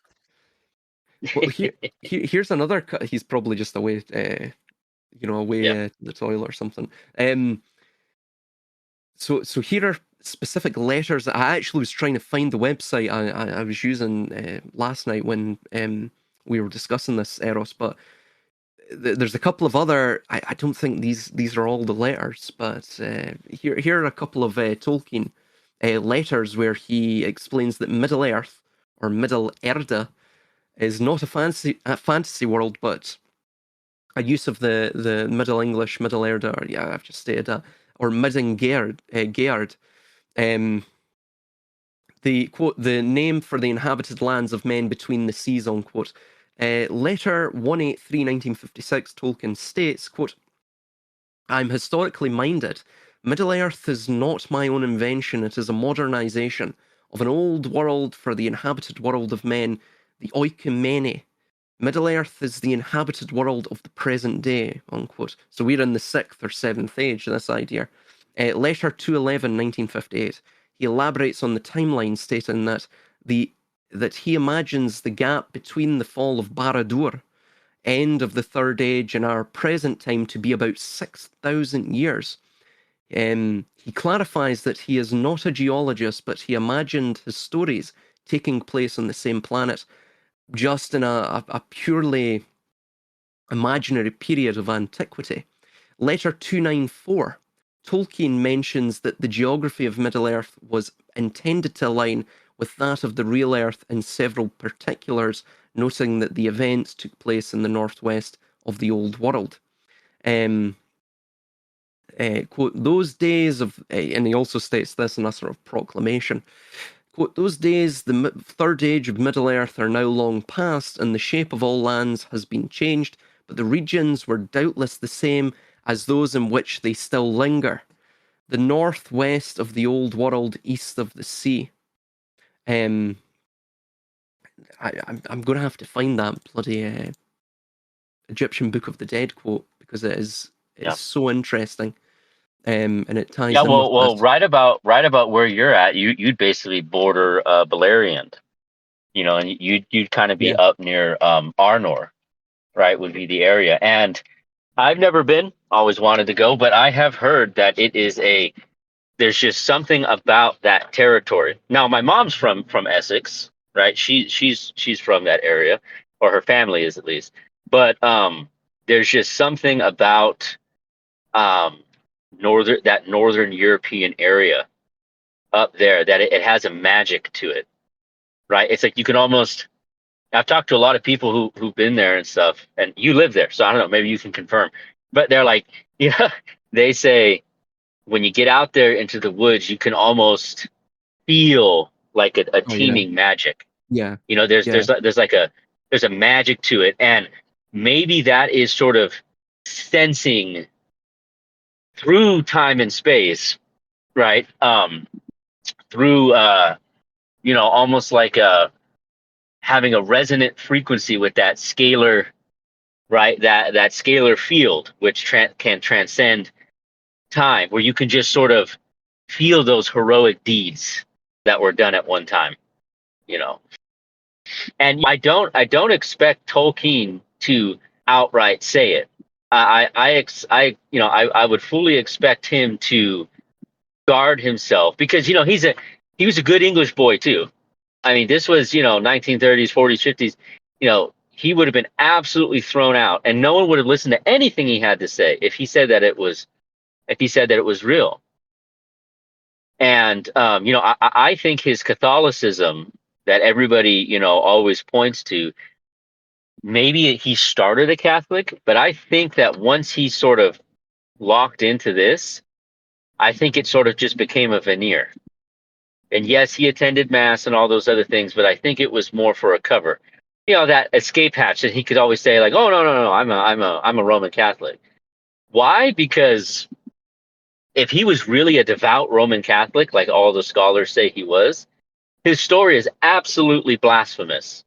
Absolutely blasphemous. Why? Oh, yeah. Well, because it's pagan through and through. But the entire point of Christianity is that death is a curse. But the entire point of Tolkien's Legendarium is death is a gift. He's literally 180 degrees contradicting the Christian or Semitic or Abrahamic view of death. And that's also how Sauron, that's the linchpin, how Sauron or Morgoth deceives mankind by convincing them that death is not a gift, but a curse. That it's a curse.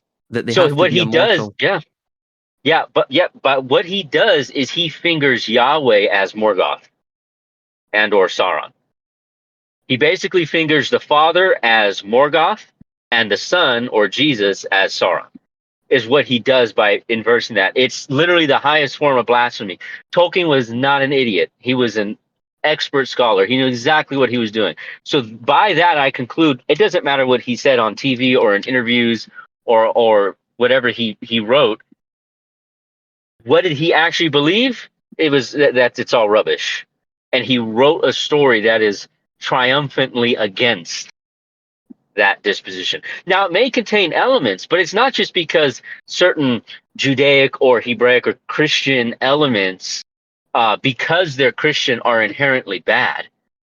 If Jesus is seen as somebody who shows mercy, it doesn't mean that mercy is then therefore tainted, right? we're not gonna say that. So people will say, well, it has elements of Christianity in it. Yeah, well, it doesn't mean that every element that is within Christianity is bad. But what are we talking about at its core foundations? Because that's what determines. See, because if you think that death is a curse and an enemy, then you will be dead set in any kind of determination or global determination or a nationwide determination to find a way to cheat death, to get around death. And you could do it through a Messiah savior. You could do it through tikkun, you could do it through whichever method you think, meditation, Buddhism, whatever, but you got to get around death because death is unnatural. Tolkien's entire point is that no, death is natural. It's a gift. This is all part of the cycle, right? And so don't look at what is said. Look at like what is written, right? Like look at what is done, or as Jesus said, "Ye shall know them by their fruits." Right. So what is the fruit that Tolkien produced? Well, it's fundamentally anti-Abrahamic at its core. And also in Kenya, Abraham, I yeah. Sorry, please. No, sorry. No, I was just gonna say, no, it's just say Abrahamism. None of it works unless death is a curse or death is the enemy to be defeated. None of it works, right? So it's a strike at the heart of the entire situation. Because if death isn't a curse, then there's no point. Sin isn't anything that is going to enhance or cause that curse. So there's no point for a savior or a Messiah, right? So that's the linchpin, and he knew what the linchpin was, and he struck right at it, with his work. And also as well, I was just going to say really sort of comedically, I was looking up in the sort of Kenya dictionary, and fruit is actually pronounced like Yahweh. Yahweh is fruit in Kenya, in the language of Kenya. Oh, look at that. So yeah, just an interesting aside. But no, I totally agree, and that's why we were talking about, in King Theoden, when they go to defend Minas Tirith from the boundless hordes of Mordor.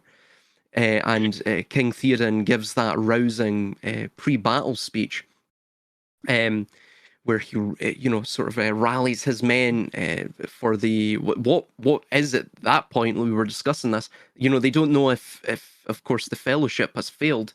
In fact, as they well know, it's the end of the Age of Men, and the Age of the Orc is upon them.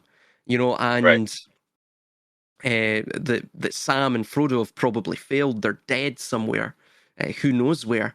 And then he states, arise, arise, riders of Rohan, fell deeds awake, fire and slaughter, spears shall be shaken, shields shall be splintered. Again, this is from the Edda as well. That's taken from the Eddas regarding Ragnarok, or the Götterdämmerung, the twilight of the gods. A sword day, a red day, ere the sun rises, ride now, ride to Gondor, ride for ruin and the world's ending, death. And then, of course, as we were stating, they shout death as well. So at the final sort of, when basically the shit hits the fan, so to say, they revealed the depths of their soul, which was that they completely rejected Morgoth.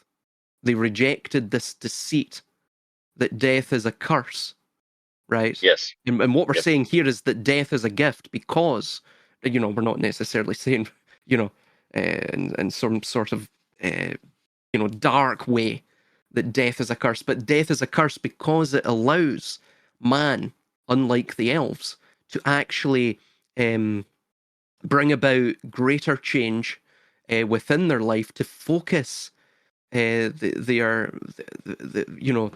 focus their will, if you in that sense, throughout their life, and to exact some form of change and some form of meaning within their life.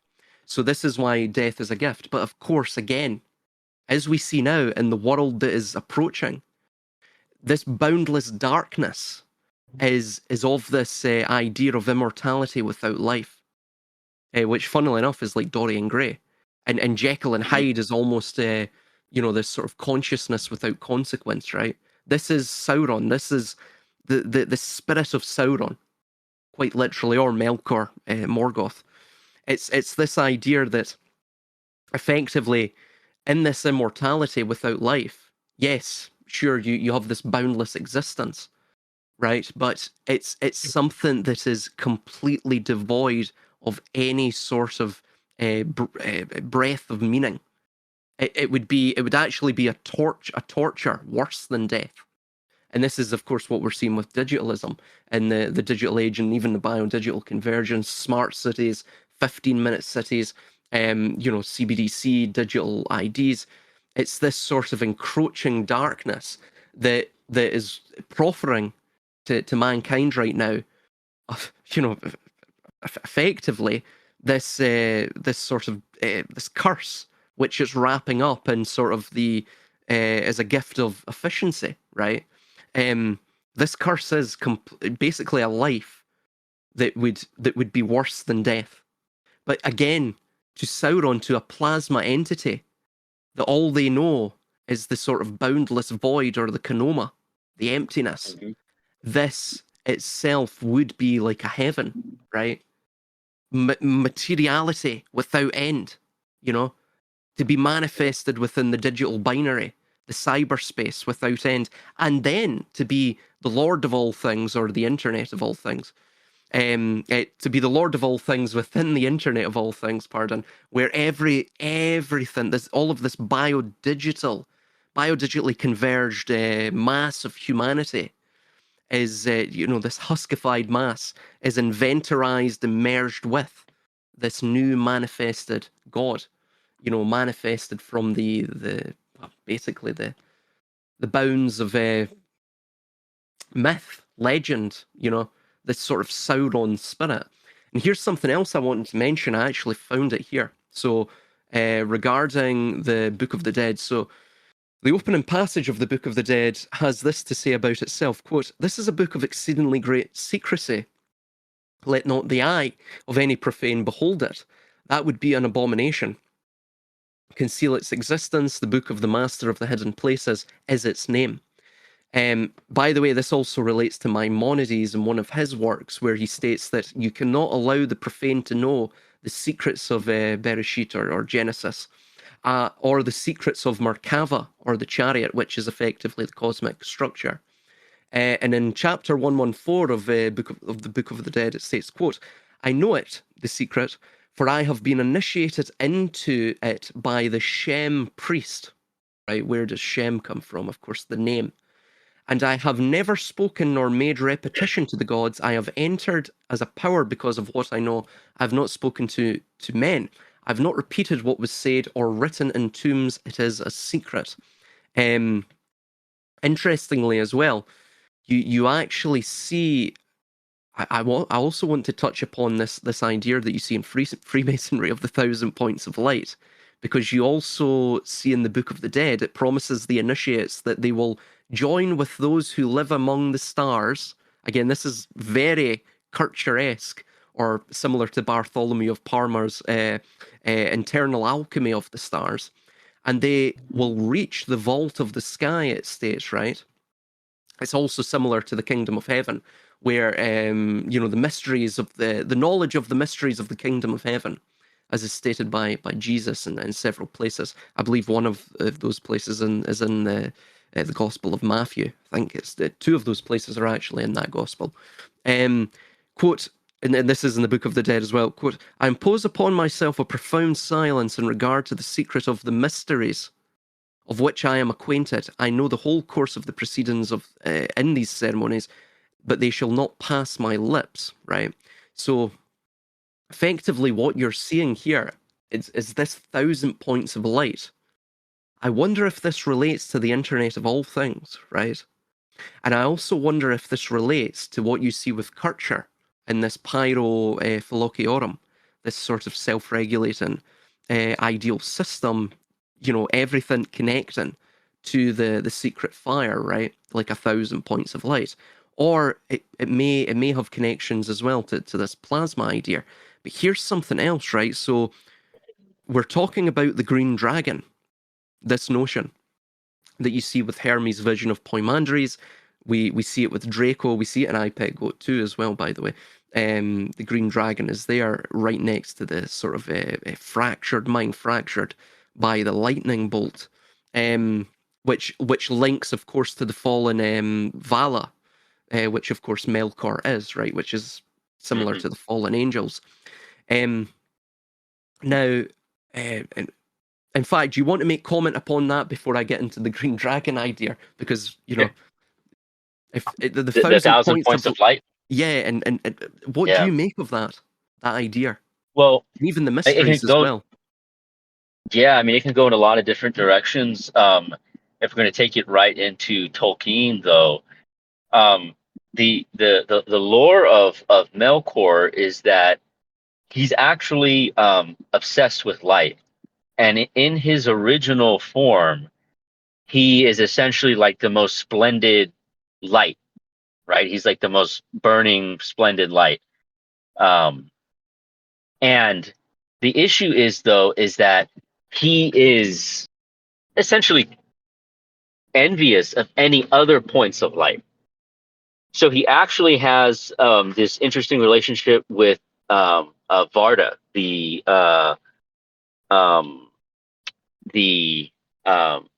of the stars, where he sort of almost like loves her but also hates her, because she has rulership over the stars, right? The 1,000 points of light, right, in the sky, and he's sort of enamored by this light, and so he's covetous to take it and to take it into himself to become the omega point, or the ultimate concrescence of all light. And this is why he lusts so desperately after the Silmarils in the first place, is that he desires to possess the Silmarils. But because he has that desirous nature to take all light, and all manifested light is essentially sourced in the flame imperishable, or in the secret fire.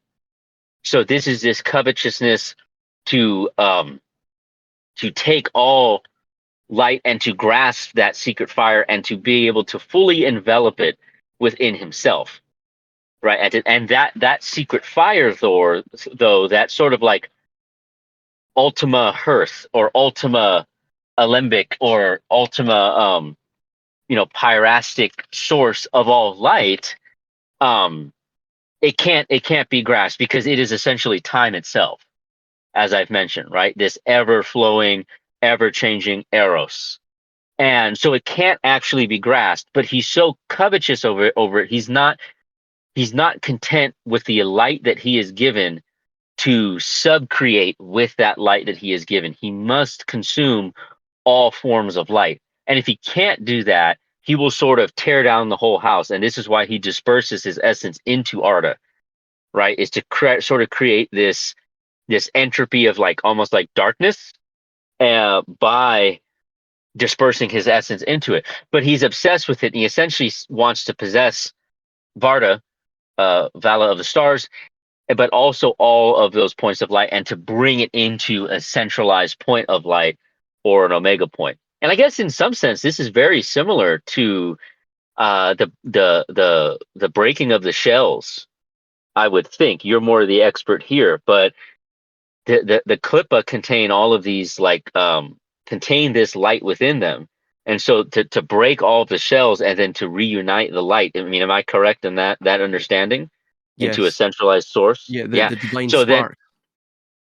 the divine spark is that it is essentially dispersed, and Yeah. but he seeks to possess all of the 1,000 points of light himself, because he seeks to encompass Eros, but it's the one thing that he absolutely cannot stand. He is essentially this ultimate paradox where he has this unrelenting lust for all light, but due to that lust, the light burns him. It's the most horrendous thing to him, but at the same time, it's the thing he covets the most. And it goes down to the same reason, in fact, and this is the consistency you see in this theming with Tolkien. I keep talking about, because Sauron's the same way. Remember, Sauron, the reason why he's defeated is that he cannot comprehend that someone would try to destroy the ring only to possess the ring, because that's what he would do. And the same thing with Melkor. He has this lust, and it's his lust to contain all light in its multiplicity, to bring it into a singularity. And he can't see any other way of doing anything.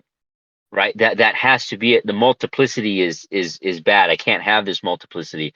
There has to be a oneness, and this is going to connect into things I've mentioned to you before. Right, this oneness, whether it's Neoplatonism or Buddhism or whatever else, this obsession with this oneness is sort of reflected in the same aspect here, which is very interesting, because Tolkien is sort of dropping these critiques that's buried under this theming and buried under this. The story itself, but these are actually quite potent critiques against ideas like an ultimate oneness, which is sort of almost like this ultimate selfishness and these other aspects. But that's my commentary on that. Well, in fact, we'll go on to this idea that you see with the Hyksos, which in my books and in my studying is the proto Israelites. And there's several books, an interesting series of books by Ahmed Osman, and he goes into this idea that Moses and Akhenaten were one and the same. That sort of explains why in The Secret Destiny of America, Manly P. Hall basically dedicates this it's almost this song-like poetry of praise, for Akhenaten, the first democrat, the first statesman, the first, sort of this grand progressive character in history, right? And he goes on and on and on and lists all of the supposed achievements of Akhenaten. But of course, it makes sense if Akhenaten is Moses. And there's also other theories surrounding Moses as well that, that many other authors in these fields have explored. And ultimately, you see this with, for example, the Hyksos. When they invaded Egypt, they syncretized Baal, which was, just this sort of generalized epithet for, if you trace it even further back to the Amorites, again, the Hyksos are the Amorites, the two are connected, at least ethno-culturally, and Baal probably is Amaru, right? Because as Marduk, or Amarutu, the bull calf of the sun god, as he, which is very interesting as well, because that also denotes a sort of lieutenant like basis to where he is in the hierarchy. Again, he's the Lord. He's not necessarily the god, or even the leader of this darkness, right? Or this kind of false light in this sense, right? So again, it would relate, the Amarutu, the bull calf of the sun god, would relate to Sauron, right? And Shamash, Utu, the sun god, would of course, and this purely inverted idea would relate to that of Morgoth. But anyway, as it travels westward, he was called Bel Amaru, or Bel Marduk. That was the full title. That eventually just got shortened and abbreviated, as these things do, to Bel or Baal. And then eventually, of course, postdating the Babylonian Empire, which was effectively the Amorite Empire, because they founded the city of Babel. They also at that time went westward to conquer Egypt, right? Because, well, Egypt was the breadbasket. It was the breadbasket for several thousand years, even past that point. So it was a geostrategic area of conquest. So the Hyksos went in, and when they went in, they conquered at least the northern half of Egypt, the Red Kingdom, as it's called, and they set up their new city in the Nile Delta called Avaris, which is interesting because, of course, the English word avarice or avariciousness relates to greediness. Interesting connection there. But they syncretized Baal with Set. So what was previously a sort of deity of necessary evil became this sort of inverted chaos camp, where instead of the pantheon head, which in this case was Set, and then of course the Semitic tongue was Baal, though it had various names. Even Hadad was another of these names. And instead of the order fighting back against the chaos, it became the chaos that utilized the sort of, it was the chaos that utilized that sort of essence to bring about order, right? Hence where you get Ordo ab Chao from. But interestingly, when they took over, and this is similar to what you find, and again, you would have to read Ahmed Osman's work for the sort of breakdown of this, but effectively Akhenaten, his mother was a Syrian, right? Known, of course, to the Egyptians as Asians, or Amorites. So he was connected by blood still to these people, which is interesting because Atenism was probably the first well-documented monotheistic cult in recorded history. However, the Hyksos and a lot of Hyksos pharaohs also tried to impose monotheistic Set worship. But even when they couldn't impose it upon the Egyptians, who were, diehard polytheists, they simply, in secret amongst themselves, they would worship Set solely alone, monotheistically. So again, very interesting. And what you see with Atenism is this idea of monotheism actually becomes a sort of oneness of God, a oneness of the Aten. And Aten itself is a very materialistic deity too, interestingly enough. And also Aten is a sun disk. It's a circular disk, similar to an eye, right? We're back to that concept again. But this is Charles Giuliani's notes on this, and some of I find it quite interesting, some of the quotes. He states, one ancient Egyptian text speaking in reference to the Hyksos king Apophis. Now, Apophis is quite literally the Greek transliteration of a pep, which is a pep is the serpent chaos that the sets the necessary chaos, spears him when he's of course steering the bark through the underworld. Of course, Raz is on it, right, vis-a-vis his sojourn through the underworld. So Set, the necessary evil or necessary chaos, spears a pep, which is this all-encompassing, sort of primordial chaos that is the great devourer. So interestingly, he's called King Apophis. This is a Hyksos king. Chose for his lord the god Set. He did not worship any other deity in the whole land except Set. And Set was also related to Typhon. And then there's a couple of, here we go. This is very interesting. So this is a hymn to Set. And it goes, quote, "Hail to thee, Set, the door to the 7 stars have been flung open. The shrine of Set is opened in the mansion of the skies." That's also how, interestingly, in the New Testament, heaven is described. "Awaken us, are you the mystery face God?" Interesting. "Now Set has defeated Apep at the rising of Re. Stasis dies daily beneath his feet upon the barge. War songs we sing. O noble born of Nut or night, Set the one of cunning and strength who tore his path into being, doing what no other god may do. Zepera, Zeper, Zeperu. Red-haired god of storms, netter of the strong, yet protector of the cherished weak." Pardon me.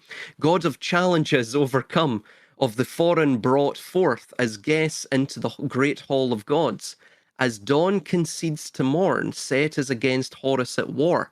As sunset slowly unwinds, Set and Horus are reconciled. And Set steps unto Re's barge to sail the river of the wastes.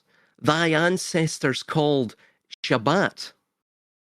Interesting. "I am this dawn, as the son daughter of Set, Apep dead by my blade, my spear ready at the prow. Hail to thee, Set. The door to the 7 stars have been flung open. The shrine of Set is open to the mansions of the skies." I mean, it's. I think I posted to you my ideas on CERN, and I mean the connections between all of these things are. I mean the idea of the 7 stars themselves. I mean it's so utterly. It's crazy. And of course, you see in the Zohar, at the end of days, at the end of the Tikkun, you have the idea that a star from the east will devour 7 stars from the north, before it's all was said and done. So I don't know if you have any comment on that.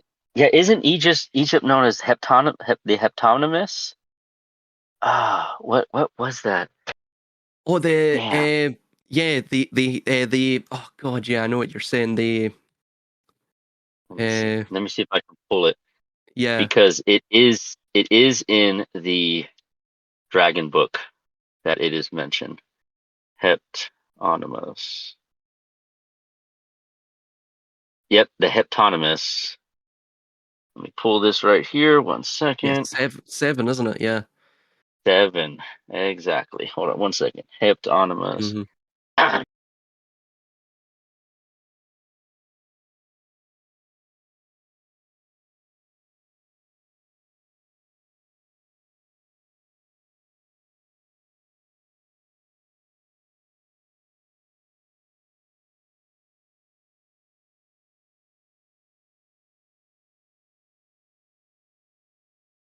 Well, here's another thing while you're looking for that, man. Plutarch, this is from Plutarch, 45 to 120 AD, wrote in his work on Osiris and Osiris, on Isis and Osiris, quote, "The power of Typhon, or Set, although dimmed and crushed, is still in its last agonies and convulsions. The Egyptians occasionally humiliate and insult him at certain festivals. They nevertheless propitiate and soothe him by means of certain sacrifices," unquote. Hello? Did you lose me? Oh, sorry. Yeah, we did. Please go. Okay. Did you hear what I said about the Heptonymus, or did I No. I cut up? No, you totally cut out there. Oh, okay. So the heptonymus is see. I was reading the definition. Let me see. The heptonymus are the 7 nomes or districts, an ancient administrative region in Middle Egypt, consisting traditionally of 7 districts or administrative centers. Central administrative hub, basically, with the Memphites and the Heracleopolites. So essentially, Middle Egypt was distributed into seven districts, just like Numenor, right? So Numenor, right? You talked about the 7 different Yeah. areas with central in the middle, but that's the same way Egypt was divided. Now that is a reflection, a earth base grounding of the draconic procession, the 7 districts or the 7 stars of the 7 pole stars, right? And if you take those, obviously at 7 times 2, you get the 14 stars of Draco. Because in the Dragon book, it refers to that entire um, complex of the processional stars, or what they refer to as the never setting stars, right, of the north. But it's referred to essentially as the mansions of heaven, because and then that there's like 7 districts or 7 aeons that we pass through those 7 pole stars. And that reflects Egypt, but it also reflects Numenor. And that's because, again, if these black Numenorians came and founded Egypt, there you have it. They're going to replicate and rebuild that Numenorian, essentially, paradise that they had lost. And that's exactly what we see with, I believe Theosophy talks about this. There's several actually sources that speak on this, both contemporary Western esotericism and even previous to that. And it discusses this notion that, there was refugees from Atlantis, and they settled within. And I mentioned this to you last night. They settled in these barbarous lands. One of the barbarous lands was the Black Land, right? Kemet. Mm-hmm. Interestingly, Mordor is also known as the Black Land, and we see nowadays as well. This is just I find this interesting.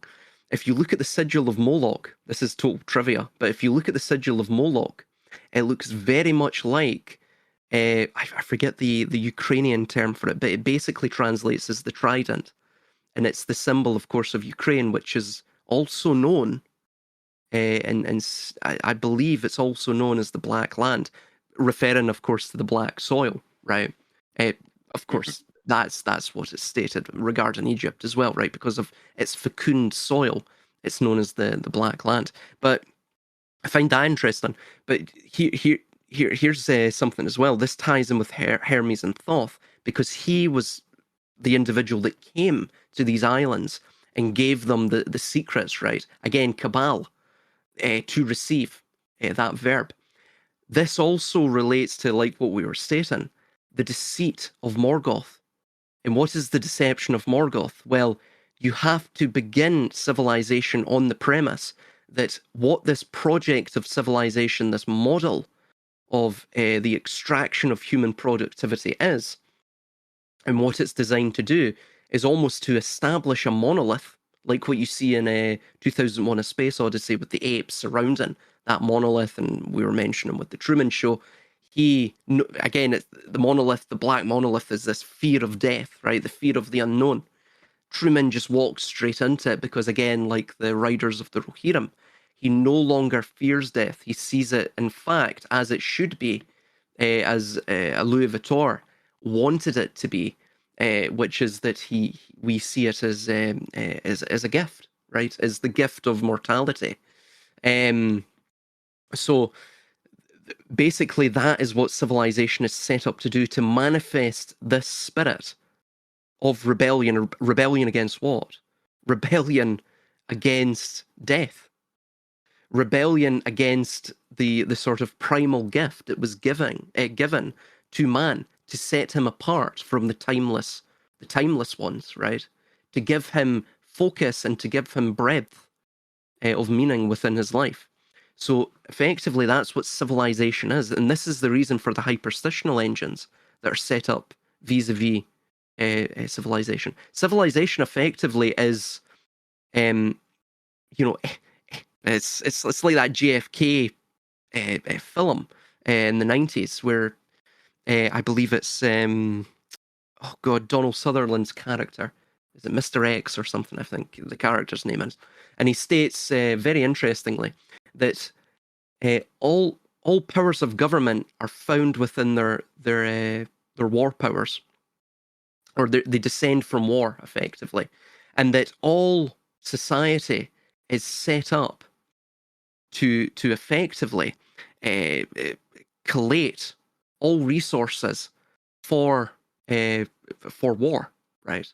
So civilization itself, though of course it's a system of human domestication and human corralment, it's also a system to basically perpetuate war on the domestic populace, right? And of course on external populaces as well. And effectively, like a cancer, it has as its ideology infinite growth.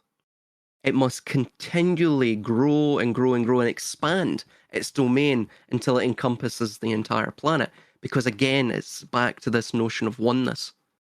It's literally the same archetype or spirit that you're seeing, you know?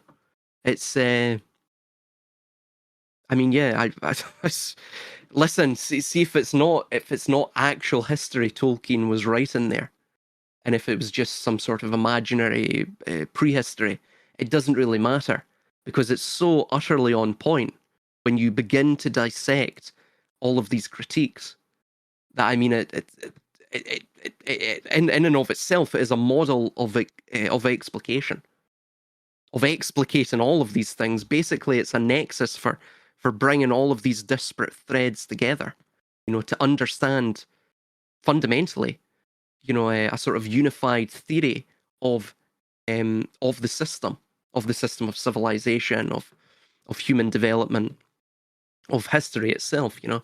So yeah. Exactly, and that's why I kind of mentioned yesterday of how that I mean, even if you don't take any of it historical, maybe only a small portion of it is historical. Maybe there's just like this centralized theme about these, like we were talking about, these plasma beings and seeking domination and stuff like that. Maybe that's just what it is, and then that's fine. Like I even said yesterday, it's not that every conversation between Bilbo and Frodo actually happened. That's not, and so he could justifiably have said, "Oh no, yeah, it's fictional, right? It's like historical, but you know, fictional." That's entirely possible, but it's not even necessary, because you're right. It's sort of this like skeleton key. It's like this master key which allows you, when you actually see it, when you get past the shiny swords and stuff, but you actually get into it and you look at it almost like philosophically. You know, it's like looking at it like theologically, almost philosophically, psychologically. You start looking at it from that perspective, you say, man, I mean, even if it's not like historically accurate, he certainly knew a lot about what has happened and what is happening in the world and how things work, and then his not only, you know, his critiques, but his solutions, his analyses of problems, and then either perhaps historical, but not even if not historical, perhaps uh, I'm sorry, if not historical, then at very least representative of the historical events that have happened. It's like dead on point, right? So it gives you a way to see like how the interactions happen, the battles or whatever, the discussions, the environments, the chessboard, how everything is set up. Even like we were talking about the other day, that sort of butterfly-like effect of what Arendelle does and how it directly affects Frodo, and how we can see that as, you know, have that understanding of how reality works, because otherwise we get tunnel vision into like a hyperstitional trajectory and we don't see any way out of it, right? So like Nick Land and his determinism, right? Or, you know, Calvinism within like Reformed Christianity. It's like Here's the target. It's going to head in this direction. There's nothing that you can do about it, right? And Tolkien's message, again, even if it's not historical, is still like, well, not even the very wise know all ends, right? Of how everything's going to go, because you can't calculate that, and you can't calculate it because these events are in and are driven by time, driven by Eros. And so because they're driven by that, and that cannot be encompassed, you therefore cannot encompass all possible means to determine an end. Right? So determinism is just simply not correct. And so if that's the case, then no matter what they say in terms of how the end may be, there is always a small measure of hope. Or like Gandalf says, there's hope, even, perhaps just a fool's hope, but hope nonetheless. And that's one of the central things you can take away from the message here, is that because you can't encompass the flame imperishable, you cannot have a deterministic end, and therefore there always is hope.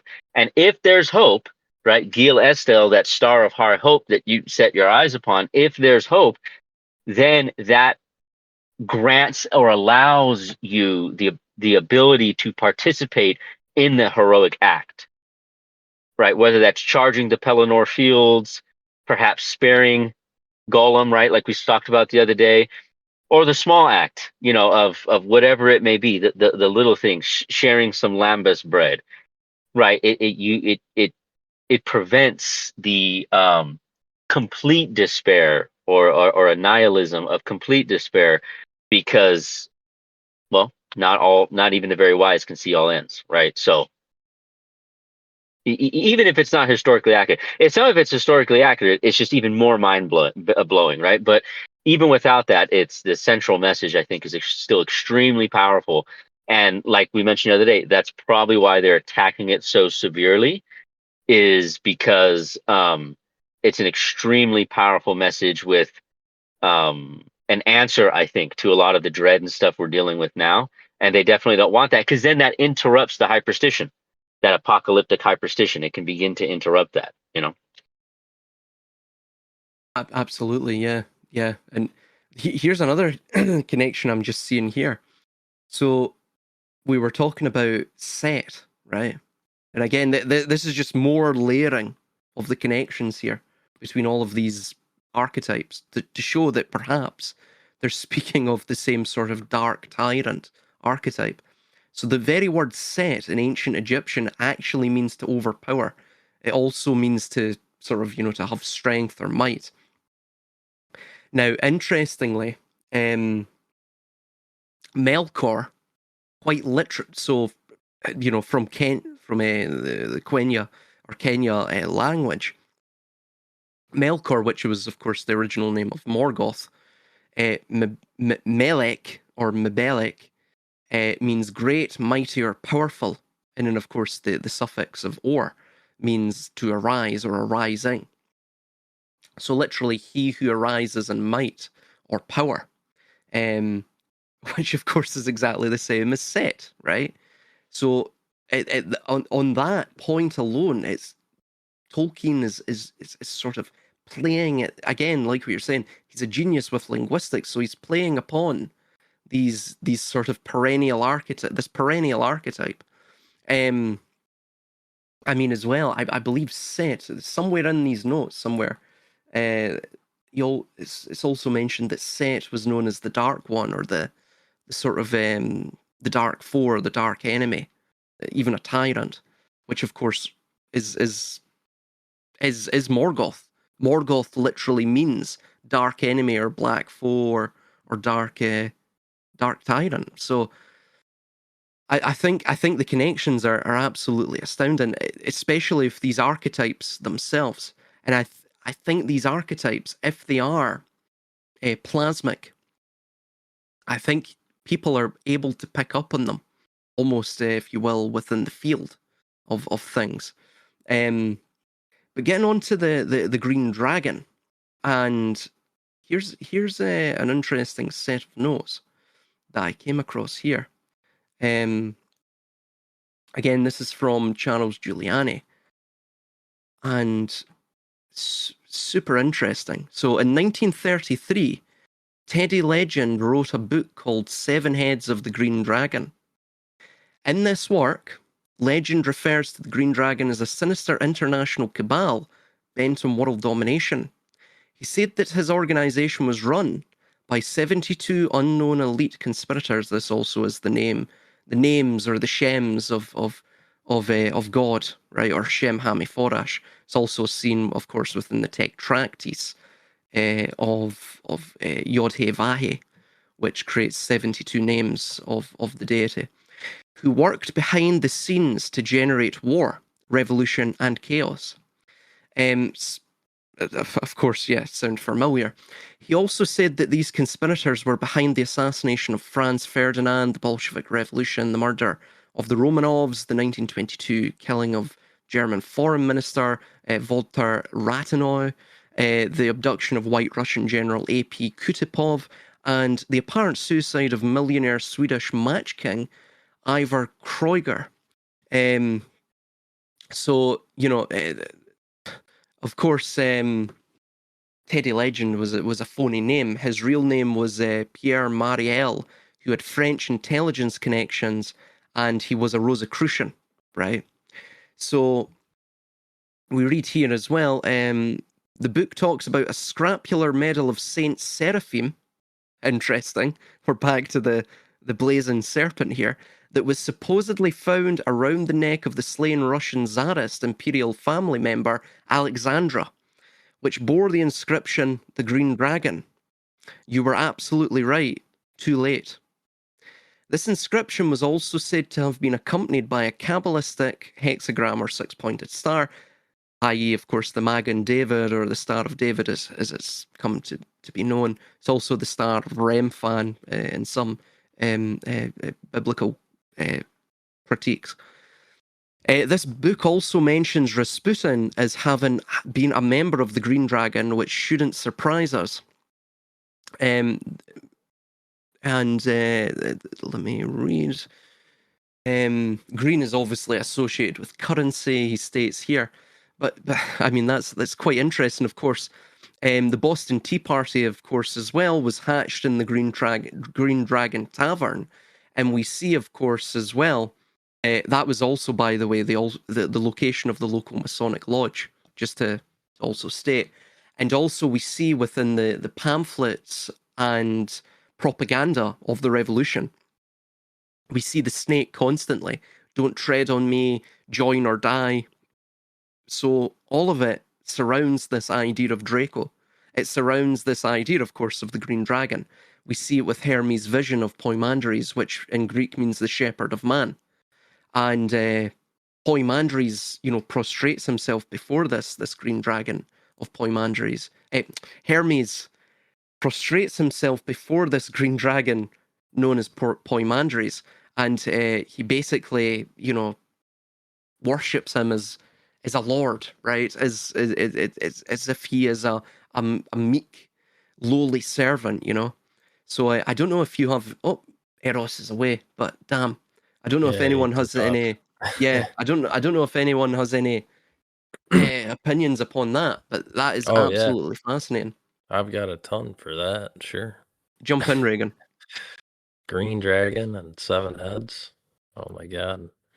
Dragon Ball Z and the 7 Dragon Balls. You know, grants the holder a wish, you know, whatever wish they want in the universe.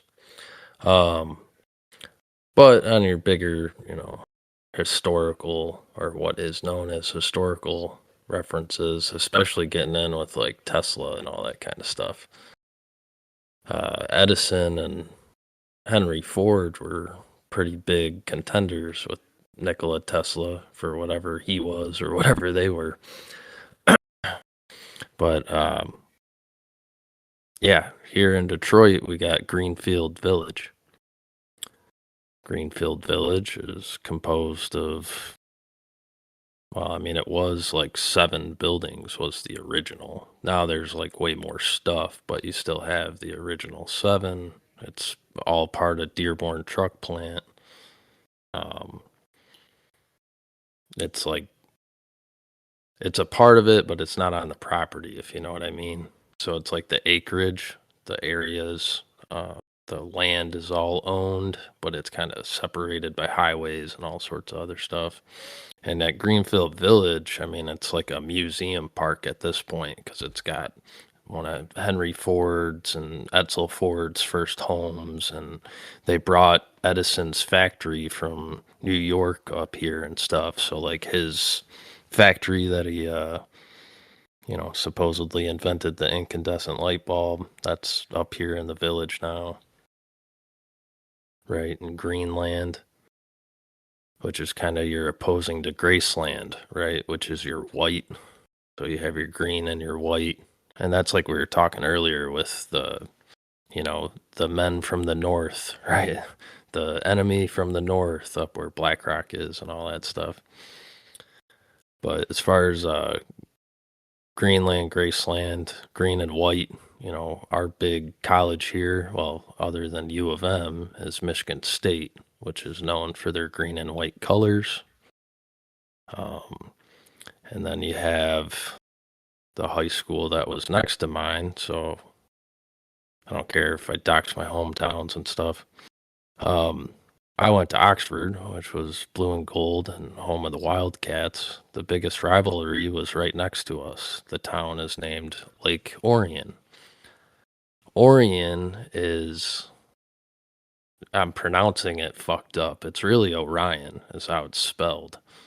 But everyone who lives up there, that's what they call it. Their green and white is their colors, and they're home to the Dragons. And like almost the entire school ends up going to U of M, which is blue and gold, and the Wolverines. And then like most of Oxford ends up at Michigan State. It's like blue and gold to your white and green. And then Michigan State's known for like agricultural and farming industry and all that kind of, bio. Well, I was medical and all that. I was also going to say as well, Michigan's also known as the copper country, and of course, Yes. copper is green. But interestingly, I don't know if you're familiar or if any of you guys are familiar with Barry Fell.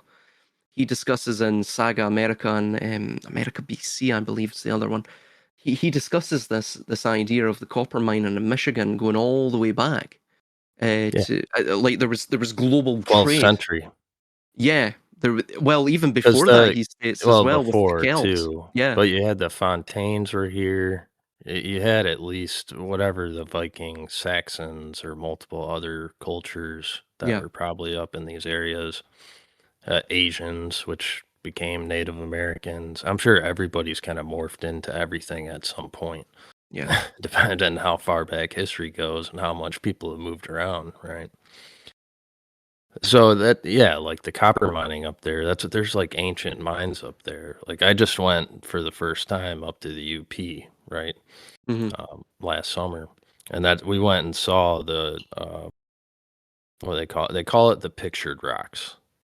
And it's just called that. Really what it is it's a copper laden cliffside all along the northern border of the UP that goes along Lake Superior. So, and they do like, boat rides, you can go kayak and all that. They call it pictured rocks because they look like shit from certain, it's like it's like cloud gazing, but with rocks, right? So when you look at these things at certain formations, some of them look like battleships that are coming out. Some of them look like other weird faces. Some of them look like the Three Stooges. I mean, which some people could have carved that shit out at this point, but yeah, it's all copper laden up there, and it's completely, green because the copper's obviously getting covered in water all the time. So anything that's exposed, it's greenery. But there's the copper mines and everything. Like there's ancient ones even down here by me. Like there's ancient ones in the subs that I grew up in that were like, these were dug out pre-1800s for sure. Because like they don't even have like 4x4 wooden shafts. I mean, I think that pretty much came in about 1820s, maybe. Like maybe late 1700s, who knows really, but it's like having your 4x4 wooden door structures for like your tunnel entrances and stuff. Like that's not there. They have like these weird mound openings. There's ones that are just straight up caves. Oh yeah, you have You know? these mound cultures all over Yeah. over North Hobbit America as well. cultures, right? Well, yeah, it's quite. mean- It's. I mean, yeah, I don't know. It, What below the hill. just to jump, Ethan? let me just jump in real quick here. I'd love to talk about the mound thing, because Tolkien talks about the mounds too. And that's in the Legendarium.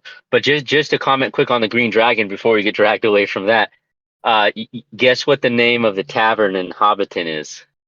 The Green Oh Dragon. yes, the Green Yeah. Dragon. Yes, I recall that. Yeah, Well, yeah, that's where like Frodo and Sam are actually kind of harassed by the people there, the attendees at the Green Dragon, that essentially what they're saying, or what they believe about, like, either the elves or the Ents and stuff, that it's all rubbish. It's all just mythology. And when they're in the Green Dragon, they're harassed that this is just a myth. These are just myths. Because Sam says, Right. a lot of strange stuff has been happening. My cousin Elm, my cousin El, whatever, he said he saw an elm tree over on the North Moors, and it was moving, 7 yards to an inch. And then he says, well, he couldn't have seen one, huh? There ain't no elm tree over on the North Moors. And he's like, it's walking trees. What are you, nuts, kind of thing? So it's interesting that when they're in the Green Dragon, they are sort of relentlessly mocked for believing in, like, elves and myths. And that's just because these other hobbits who are there at the tavern with them have never seen or heard anything of this. But Frodo and Sam have, because of their dealings with Bilbo and Gandalf. And they tell them that these things are real out in the world outside of their little enclosed village of Hobbiton. So in that sense, Hobbiton and the Shire itself, though it has a great many benefits to the psyche of the hobbits, which of course equips them for what you see, the journey of the Fellowship, and eventually defeating Sauron. Because again, they don't necessarily have this sort of desirous nature that is prone to being tempted by the ring. And however, they also have this serious issue as well within their psyche, which is, of course, they're completely cut off from the outside world. They're Yes. living in this sort of echo chamber or bubble. I wanted to get your guys' takes on. I've posted in the general, and it's basically that scene. I don't know if you guys can see it right now. Yeah, I pet goat. Yeah, the I Pet Goat scene. And we also see the 7 pins there. I think we've went over this, but we also see the 7 pins there. But and then, of course, right next to it, you have this idea of the Shevet HaKalim, which is, again, that lightning bolt. I mentioned this in episode 2 and 3 of the series that the ongoing series I'm doing with Armin. The breaking apart of the hemisphere of the brain. You also see the pins there as well. That's also relating to Orion and almost this idea of descent. You're falling into matter, if you will. And then the F equals minus F, which is basically the void economy. It is, where F equals 0. It's the idea of pure cause and effect, where, again, like double entry bookkeeping, you're maintaining the void, you're maintaining the sort of vacuum of meaning, vis-a-vis balancing the liabilities equally against the assets. So you're seeing that. Basically, what you're seeing in those 3 pictures is exactly what we're talking about. It's this system that's desired by this sort of Melkorian or Morgothian or even Sauron-esque archetype or spirit. I wanted to mention something else, and it escapes me now, unfortunately. But again, the 7, you see the 7 constantly. It just it really never ends, doesn't it? There was something else I was going to mention, and I do apologize, guys. It's escaped my It's escaped me. Is it something? That's in a okay. And picture? hey, real quick on Sauron. If I'm correct, Sar, like Saurian, is means lizard, right? Like a Saurian, Yeah. like a Yeah. like a Dinosaur. Michael dinosaur. Tsarian. Michael Yeah, Tsarian.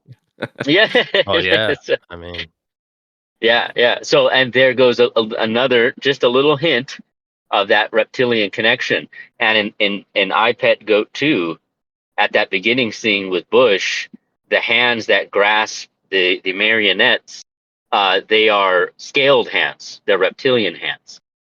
The hands have that has like a reptile skin to them, and so you have these hands that have these reptile skins. And yes, it's got the that money symbol, but it's also like the caduceus, right? It's the serpent on the pole. And yeah, but at least that's the way I see it, is that they are scaled hands. I mean, maybe I need to watch it again. Oh But no, absolutely. no, Well, it is yeah, because yeah, it's ST. I always just say that it's a whole bunch of symbols. Because it's like it can be symbolized as the copper T that was staked through the serpent. Pretty sure that was Moses, if I'm not mistaken. yeah. So yeah. so they're Saurian hands, like Mhm. Sauron's hands. But remember as well. Remember, you have the other those other scenes where you're seeing this sort of what would you say, this sort of Saturnial or Sauron-esque entity, where of course he's looking at the egg that is being wrapped, again like the Orphic egg. It's being wrapped by the Serpent. the black Just- serpent, Yeah. and it's been wrapped 4 times. Interestingly, so you have the sort of cube idea as well there. Interestingly, if you look at the papal crown, it's also an egg that's wrapped 4 times. The large papal, like the grand mitre, that's also wrapped. It's a similar shape to that, and of course, in the midst of that, you have the in mythology what would be the Phanes Protogonos, which is of course the shining firstborn. That idea, again, this relates to enlightenment. But interestingly, do you notice the Ordoab Kate you see underneath his brow, and above as well? Interestingly, the dragon's brow, right? You see Ordoab Keo. You see a couple of other things as well that I haven't actually taken a good look at. What is underneath the the eyelid. There's another thing that's being said there as well, and I can't quite make it out here. But above, on the dragon's brow, you see Ordo Ab Chao. But you'll notice that it's on the screen, meaning that this thing isn't material yet. It's sort of being, it's a plasmic entity. You're merely seeing the eye of it, you know. It's the Draco, it's the Watcher. And you also see as well when it gets to about 2. In fact, I'll share my screen. I don't know if you guys can watch this screen now. I can. Just Yeah, I can see it. is it running? See, it? art award-winning something. It goes. So Oh, we yeah. go here.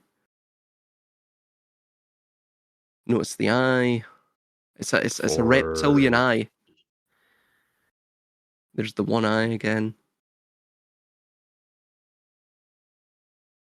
Heart is basically this prime. See it go. See the mouth. There it It is. go. You see the mouth. It goes. You see that mouth, and it's sort of. We were talking about that, Eros, where it's the idea that the world was brought into being vis-a-vis the singing. I think it was I forget what character it was now, but the idea is that he's almost trying to mimic that in a way, vis-a-vis the word or the logos, right? That he's trying to establish this sort of frequency-based dominion over all life. Again, it's a mimicry of what you see at the beginning of the primordial. And then as it goes on, you'll see he's got the one eye. I mean, I haven't really even looked at some of these very these move interesting fast, silver symbols. so But yeah, I mean, I don't think many people looked at these too much because, like, he's moving quick. You got to pause it at the right time. well, here's one here that most people don't get, but if it's about to go, that's basically the symbol of Capricorn you'll see being formed there. It's a symbol of Capricorn. So obviously that Capricorn is Saturn. And very interesting. And it's a green light as well. And it's being born of the mind. It's Right. being born of the mind of a sort of deception, a total pure deception. Again, very much like Balor of the Evil Eye or Saturn. This is like the teeth as genie well. got out of the bottle. Plato's nightmares got out of the cave. Right? Yes, exactly. Well, this is the cave. This is effectively the if you were to turn the cave into an entity, this is it. Right. This is it. That's what I mean. wonder- The shadows I of the really- cave have made form. As Pinocchio became a real boy. The boogeyman materialized. Yeah. So I don't know. What would you make of that, Eros, in regards to this theory then?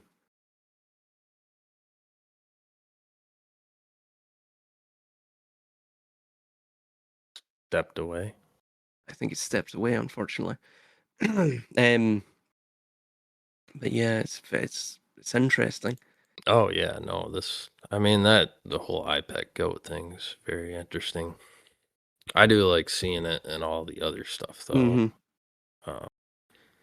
Because like in that image you posted, you got Evol T, right? And that just makes me think of the Umbrella Corporation, the T virus. Oh yeah. And of course know the what I T mean? relates to the Tav as well. Yeah. Yeah. And then you have the O is missing, so that would be like the egg or the circle, or I guess you would consider, like, what I consider the circle is like what Eros is calling Eros. It's like it's just an all The embolizing secret symbol. fire. Yeah, exactly. Yeah. So it's when that's missing, that's taken away. That's kind of what it was showing with the wrapping of the egg at the beginning, Mhm. conquering it, right? Squaring the circle, conquering the egg. But I would think that's all part of it anyways. So it's like, despite whatever these people all do, it turns into the same thing anyways. That's what you have, the Saurons and the Mordors and the Elven leaders, the Demiurge, you can call it whatever you want. They're always trying to conquer this thing that's not conquerable, measure something that's not measurable. Exactly. Yeah. They can get close. No, absolutely. You can get close, but there will always be that imperfection.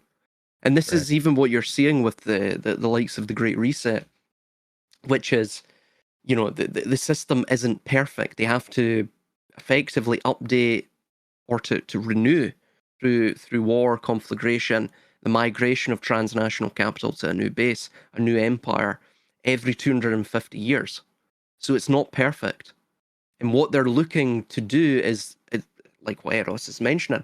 They're attempting to simulate perfectly, which is impossible. Totally impossible. Simulate that secret fire, that heart of Eros. There was something we mentioned in our discussion as well. You also see love hearts through this too. And again, this links to the Christ. And the Christ is effectively this idea of, well, firstly, it's the idea of Eros, right? It's the idea that we are tethered to the heavens vis-a-vis the cord, right? This is what you see in the Hanged Man tarot card. The idea is that this cord which of course is Latin, in Latin means heart. This heart is this lower connection point between the heavens and us, right? It's what basically it's the symbolic metaphysical state of that immutability inherent in man, right? As opposed to our mutable characteristics that's found symbolically within the mind, right? Hence, the mind is the thing that gets attacked by that green dragon consistently, right? The Draco, this sort of entity of Morgoth, Melkor, Yahweh, Baal, Hadad, Set, Typhon, Sauron, Amaru, etc., etc. Pashupati, the Lord of all animals, so on and so forth, blah de blah de blah, right? Now, effectively, this heart that they're attempting to create, through, of course, effectively what will be the heart of the world, which is the Internet of all things. That itself is the sort of intellectualization and the transgression, the literal unbridled transgression itself, transgression against the cosmos, against Iluvatar, the secret fire, the heart of Eros, the primal flame, the primal fire, against that itself, and yeah, I mean, it's that is effectively what you see in the entirety of human history. It's this constant move towards, firstly, civilization, agrarian systematization, which is effectively seeing human beings as mere crops that can be selectively bred and engineered and conditioned to meet certain yield needs, and then of course and harvested as well, of course, and then and then reaching this omega point, which is the digital manifestation and eventually the physical manifestation of a sort of retrocausal silicon god, which is this plasmic entity that in the Lord of the Rings lore would be known as Sauron, right? Again, if we take Arda as being, or Middle Earth as being just Earth itself in a different age, a different aeon, then it makes total sense, because this thing never goes. It's perennial. It has sunk its fangs into the world itself.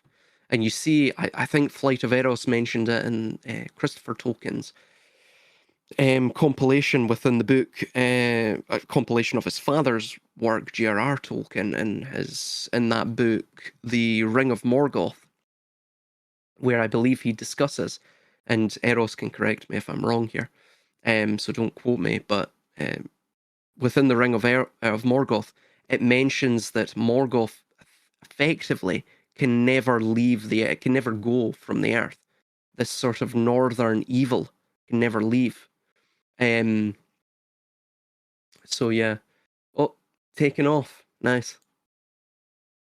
Yeah. We'll have to see what that looks like. Maddie can get some pictures for us. Too bad it looks Nice. like there's cloud cover, so it'll just disappear right away, but we'll see. Yeah, you really can't see a whole lot. We just missed it. It just looks like a big, thick plume of smoke. But yeah, you can see it just slightly amongst the clouds. Sorry, I'm not trying to interrupt. Bet you it's way more smoke and mirrors, and they just sent a hot air balloon up with a projected flame behind it. Make sure your feet are on the ground. Who knows? Yeah, well, there are thousands of people that were watching it not too far away from us. That guy's standing very precariously close to where the crocodiles live. Or is it the alligators? I don't know what that guy's doing. He's behind like the fenced area of the retention pond. Maybe he's going to be alligator food or whatever they call them down there, crocs or alligators. Maybe he's looking to make some alligator. People eat fried alligator. Really? Mhm. What? Yeah. Oh yeah. Good. I've Fried never had it. alligator? Oh yeah. Yeah, What Gators the gotta be hell? good for sheep. crocodile. Jeez Louise, I didn't even know that. Yeah, go to the Carolinas or Georgia, Florida too for sure. But What the hell? What does it taste like? Yeah, what does it taste uh, like? like Chicken. deer. Like deer? Really? Get out of here. It's like Like Well, think fine deer. about it. venison. It's just more. It's more loose, right? Because they're amphibious, Yeah. so it's more like fish. But Oh my god. they're still like, especially when they air fry it or anything like that, or cook it in any special way, Oh it wow. just ends up tasting like venison. Looks like all. Sorry. Jesus. My god. There you go. There you go. Learn something new every day. So You learn something new every day. I'm completely gobsmacked at that one. yep, My you can god. eat horses too. That's another one. Not well known. I know horses, yeah, I've had horse before. In fact, funnily enough, I've had squirrel before as well. Yeah. So You're yeah. You'd Some, fit in the trailer parks Caj- here just fine. some Cajun squirrel. So or is it, I forget, is how it's pronounced? Cajun? Yeah, Cajun you said that squirrel? right. But what? Yeah. Please tell more. Where did this happen? How did this happen? It was a sort of speciality restaurant. I can't even remember. It was basically it was somewhere in Glasgow. I don't really know Glasgow very well. Was it gamey? Was Uh, no, Probably. I wouldn't really describe it as gamey. But then again, it was covered in spice. It was. Do you know what it tasted like? It tasted like. In fact, that same place I've also had gumbo. It tasted like that. It actually just tasted like that. You know, like Cajun spice. squirrel gumbo? Yeah. Effectively. It didn't, Gumbo is because it good. was so smothered, and we had hot sauce and things like that, so you didn't really taste. It just Yeah. tasted like It's just like anything, eating a lot of fried. other disgusting Yeah, things. You yeah, cover it in something hot and yeah. spicy and like It's like oysters, right? it's like when you eat calamari, for example. Or It calamari. it doesn't taste like squid. It because you've got like sauces next to you and all of this. Well, and they But, deep fry it here, so they cover it and bread it, and it's deep fried. yeah, And we were we were the same when we were eating that. So yeah, it's quite similar to what I'm seeing here with the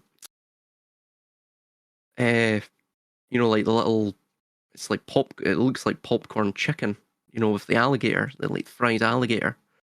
That's I don't know the hell you would call it, these sort of balls of meat or whatever the hell it is, but chicken of the suppose- creek. chicken of the Chicken of the creek. creek. Oh my god, Jesus Christ! Is there anything humans will not eat? Probably not. No. Not much. Probably not.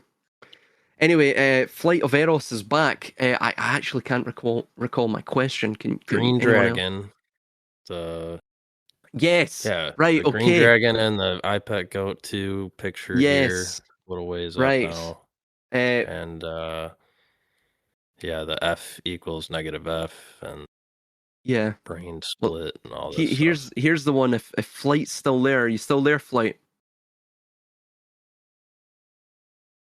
Yeah, you can just Oh no, Yeah, he's I'm here. Yeah, I'm here. right. What do you think regarding this character in iPet Goat 2? We've got the stream going there, and this will be the last thing, then I'll have to head off. You see there it's the reptilian eye, but you'll notice as well that he is almost a plasmic entity. He's not material. He's not materialized yet. And this is something I also was going to bring up in my discussions with my series with Armin decoding this. And of course, you have the Phanes Protagonos. It's the snake, the black snake has wrapped its tail around it 4 times. That relates to the 4 elements, but it relates as well to the again the cube or the square, right? And of course, you've got the Phanes Protagonos there underneath its eyelid. And this ties in with the dragon's brow, perhaps, as well, this notion. You have Ordo Ab Chao underneath there. That's what it says. And again, it's got the eye, it's watching the eye. The eye is the watcher, the Dracon. I think it was Dracone in Greek. Mhm. And you'll notice as well, you saw there the mouth. So it's almost like he's mimicking the singing that brought the world into to being. He's almost like this false logos. He is the word, which is not necessarily it's not the Siren's the call. song. The siren's call as well. Yeah, that's you could tie that in with that, but it's the Well, I would think that's where that mythos comes from. Is this is your false, exactly initial vibration. So the initial ringing. yes. So it's a false singing, a false speech. Yeah, he's got the one eye as well. You'll notice there, what'll form here. In fact, what's already formed there is the Capricornian sign. That's And the and sign that's of now it's Capricorn. bringing into To the form. left. This is the Frankenstein story, right? Like Yeah. this little scene. And you'll It's notice just there's no doctor, right? Like it's just itself. absolutely, yeah. And Frankenstein as well. What is it? The free stone. So I mean, the symbolism can relate to that. It's crazy. But you'll notice as well, he has these pointed ears, similar to Obama, in the previous, the beginning of the that. Well, actually, it's maybe It's like 10, the ghost 10 of or 20 Obama. seconds. Yeah, almost in a way. The Yeah, Gandalf very ghost similar. of Obama with a Yeah, earring. because it's similar, of course, to the sort of silver capped boots. But you'll notice, of course, the one eye. That eye is the left eye, which is, of course, the non-spiritual sense. So the idea is that he's blind within his sort of spiritual dimension. He's got no soul, Cut effectively. it off. He's cut it off. Yeah, he's taken it out. He's become blind in it. And Well, you know too. Just to jump in here, I know you're reading through Game of Saturn. I don't know if you gotten to the part yet where Peter Mark Adams details how, in part of the ritual procedures that the essentially those banking families that were doing that ritual. One of the rituals involves taking the left hand and covering the right eye as you approach the deity. And this is to say, my right eye, my spiritual eye is closed, my material eye is open, right? Because again, one of the main themes of the Game of Saturn, Peter Mark Adams' Game of Saturn, he points out that this cabal, this group, is seeking to draw down the power of this reptilian spirit or force, Sauron, right? Yahweh, seeking to draw down into the earth. So, because in occultism, whether it's Andrew Chumley, right, and we're dealing with the Dragon Book of Essex, they make it explicitly clear they have two fields. They essentially divide the perspectival world into everything above the horizon and below. So you have the world field, and then you have the celestial field. And there's actual very explicit ritual procedure that they use to cross between both of these fields. But it's the drawing down of the dragon is what it is. And so in order to do that, there needs to be an alignment with the material, because the dragon wants to be in the material. Again, this is Sauron, right? So it wants to be in the material world so it can have the most effect. If you notice as well, so it's right, the right eye is closed, and that's sort of this symbolism of, again, when you approach this draconic deity, you close your right eye to help, to assist, to serve in becoming a vessel, a physical vessel for this deity to inhabit, because it's a possession cult, essentially.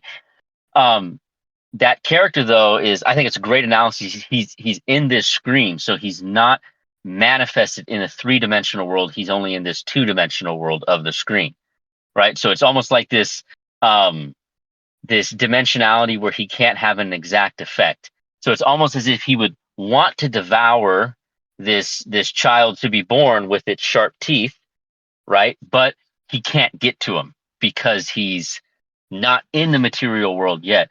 And then what looks like his beard, it's upside down. So it's that pyramid, right? That 33 league pyramid with the eye on top, but it's upside down. And my understanding, at least in the occult traditions, is when things are reversed into that position, it's drawing down into the material, as opposed to if it's upwards, it's ascending up. So you have this cycle of, for example, when you offer the burnt offering, the sweet smelling smoke or savor ascends to the Lord, right? But you can also draw down the Shekinah. You can draw down the glory of the Lord into the tabernacle through sacrifice, and through the burnt offering, it rises upwards. So you have this transcension, right? And then you have this descension downwards. And so with that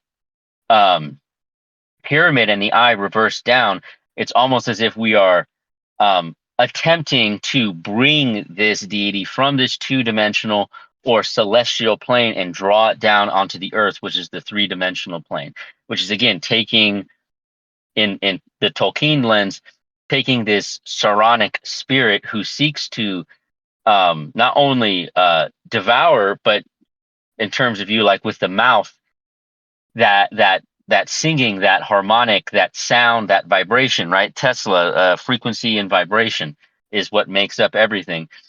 To have control and rule over that, but in order to do that, it has to be that right eye is closed, so it's that material sight, and it needs to be drawn into the material world for that to happen.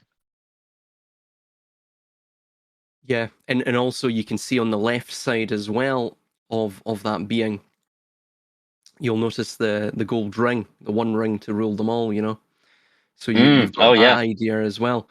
That's why and I also, said genie in a bottle, because that's what the genie has in Aladdin.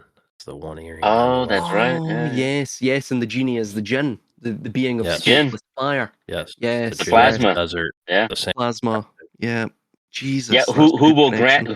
grant you your wish, grant you your heart's desire.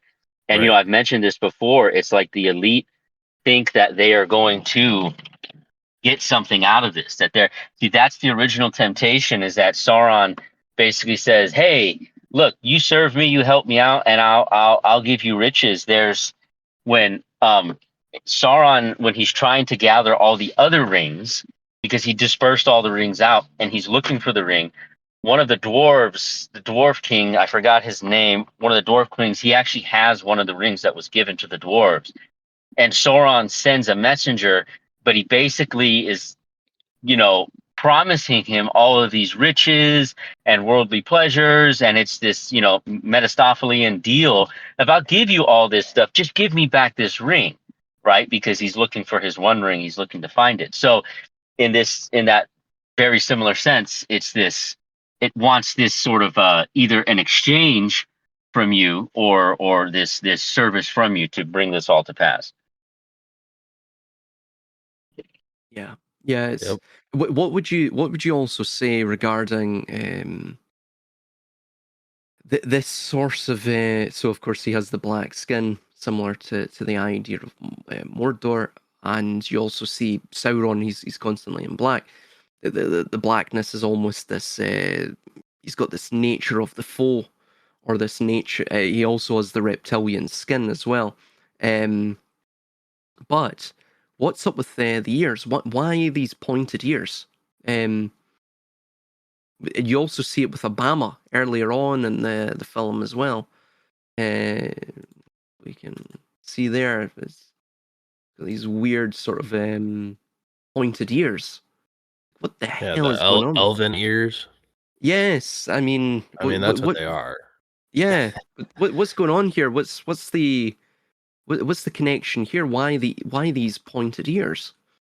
You know, Well, this is kind of like, yeah, that's what I was gonna say. Regan. Yeah. I kind of alluded to this just quickly earlier in discussion. Now this is like deep down, several implications into this Tolkien rabbit hole that I found myself in, right? But the the elven bloodline, that Numenorian bloodline. Now, while the Numenorians don't have pointed ears, right? Necessarily, at least we're not told that they do. The elves essentially are depicted that way.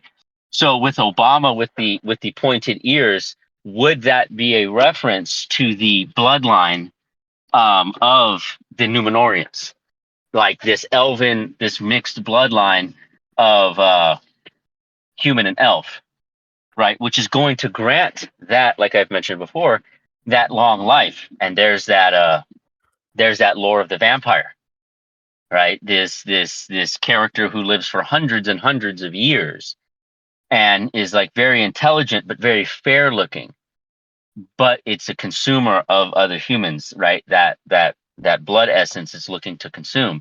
And so perhaps it could be related to that in the sense of like, well, why does, let's call him the reptilian or Sauron figure in the screen have pointed ears, and so does Obama? Perhaps it would be a reference that essentially linking them through this metaphor or symbology that these people are serving this character, right? And through this elven sort of bloodline, that is how this Saronic entity is operating in the material world, right? And then hence the bloodlines kept really strict amongst the royal elite. They're all Rh negative, right? All the elite, as far as we know, are Rh negatives, and perhaps that has something to do with the remnant of that bloodline. So that would be an extrapolation, though. So this is the literally the elite bloodlines, effectively, and this gets into the Nephilim and things such as that, and they go by a myriad of names throughout all cultures, essentially. Right? Okay, I see. Right, and there's always the possibility of there being two elven bloodlines, because remember, the elven bloodline that descends from Beren and Luthien was one out of love, right? And from them spring Aragorn and all of like the good Numenorians, for lack of a better term. But if Sauron is a bioengineer, he's a genetic engineer, he can also crossbreed. Well, he has and the force, dark elves. yeah, basically force breed elven and human bloodlines, and that could actually be the elite bloodlines. Yeah, and that might be one reason, if we're going to take that into the immediate real world. I'm sure there's several reasons, but for this 23andMe and gathering all that genetic data, that they're looking for bloodlines, and they're looking to see which people may be of certain bloodlines and which are not. That's Dr. Farrell's opinion, by the way, is he thinks that the 23andMe is gathering genetic data to look for very specific bloodlines that they can either recruit or harvest or snuff out. Yeah. As we approach Omega Point territory. My theory regarding that was that there's going to be an artificial genetic bottleneck event. So therefore, they may need that viable genetic material going forward. This ties in with the idea redistribute as well, yeah. And it's called also the Prometheus Project. So I mean, if you really want to narrow it down, yeah, those seed projects. Like I learned about those 2003, 4, 5 when I was doing all the smart technology stuff and the vocational schools. We're like building smart walls and robots and aeronautics and all that. And like that was a huge portion of it was the environmental, which is still like Zealberg always talks to that. He's in that health and safety side a little bit.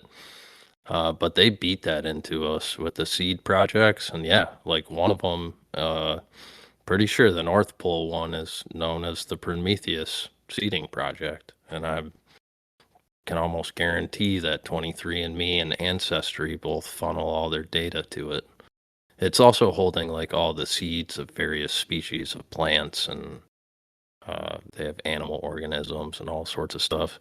A lot of them are also known as the Arks, right? Like Noah's Ark, Ark of the Covenant. And there's like supposedly a whole bunch down in Antarctica as well. I would assume there's just, Colorado, Hawaii, other isolated remote places possibly. Like there's a bunch of known ones that, You know, you can just Google search and find a bunch of these places, but the big ones that started up years and years and years back, you know, like they were kind of open about it for a while, and now it's nothing. Or there now you've got the one that they're talking about, AI startup one. I'm sure that's just the AI is just taking it over. That's the software update, you know.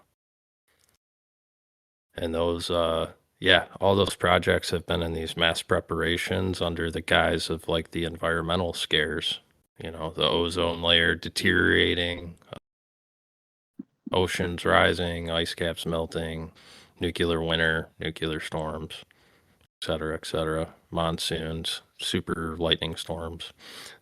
And when you watch all these dystopian movies and all the different paranormal movies, the end of the world revelation movies, or just read the books on them, or any of the radio broadcast stories, they all have that same stuff in there, right? Geomagnetic superstorms, you know, if you have Godzilla attacking.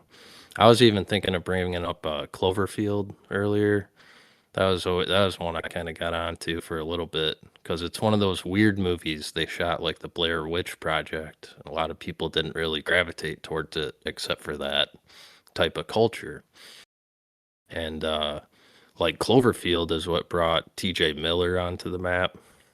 And they shot it in that style where it was like all phone cameras and handheld recorders. And it's like New York gets attacked by an alien force, and it's basically this Godzilla being. But then they released another movie 12 years later, which would have been like 2013, called The Cloverfield Paradox. Or that might have been the third. I don't know. I'd have to look these up again. But I was kind of thinking of that when we were going into the Green Dragon stuff and yes, yeah, because all of that. you saw the same entity in there, this sort of green reptilian thing, wasn't it? Yeah, Right. yeah, And it's always that type of thing, right? Like it's even if it's Sharknado and the mega shark and those types of things, like okay, it's still the scaly oceanic, you know, the Kraken, you know, like the mythological Kraken or Loch Ness monster, or like. Well, that's another thing actually on the Kraken. You see, right at the source of in all creation myths, you have this idea, and this links with the marionette, of course, from the word Mary or Miriam, meaning bitter, relating to this idea of what it's generally conceived of as the primordial chaos, right? In the Sumerian mythos, it was known as Tiamat. There was another name for it in Akkadian, and the Akkadian creation myth. I can't quite recall it now. But Tiamat, funnily enough, was also, a sort of a reptilian figure. You know, this dragon entity, or at least that's how it's usually depicted as, right? Funnily enough, too, you also had the Green Dragon Order. I wanted to just mention this really quite quickly, which was a mystical Tibetan or Japanese occult order first mentioned at the beginning of the 20th century.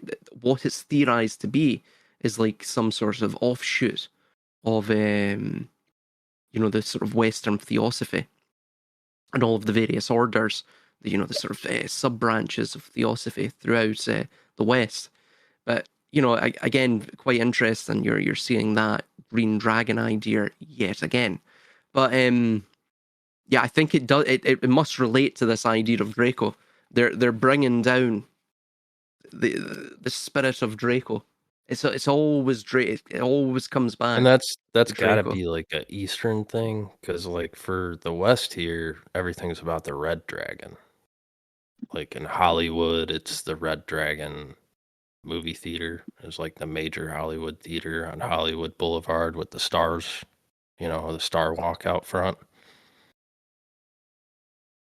Like there's two giant red dragons in front of it, Like what's interesting is seeing the Join or Die. See when it was colorized. Yeah. It usually was colorized as green and red, right? And that's the Christmas colors, that's Satan Claus and the reindeer, Rudolph. And... Yeah, but it's also green and red are the most conflicting colors. Right. Or they're at that's least what I'm one of getting the most conflicting colors. Like so green's the most appealing is in its nature, and when you see green and it's that nature-esque type feel, and red's the color of blood and death, and that's what it's associated with, at least. And darkness. Yeah, And all that. it's also the three main categories of like, I guess what you would call black sorcery: green, green, red, and black. The green is the verdant, which is the manipulation of plants, right, and poisons. The red is blood sorcery, the sacrifice or letting of blood or extraction of energy from the blood, and then the black is necromancy, or dealing with the dead. So you get those three sort of primary colors with the sorcerer's arts as well. Plant, blood, and necromantic magic. And a quick point too on Tiamat. Tiamat, when she's slain, her body becomes the earth. Just like Morgoth before he's sealed away, he disperses his essence into the earth as well. But same with Malatos. So and Ymir as well is a similar idea too, in that regard. So you're always looming within the corpse of the death of the previous reset. Interestingly, on this idea that the Zohar mentions regarding blood being the coagulation of light, Marduk actually slays Abzu and Abzu being the masculine, the fresh water, and Tiamat being the salt water or the feminine. Their son was Kingu, and Kingu's blood, I if I recall correctly, correct me if anyone knows.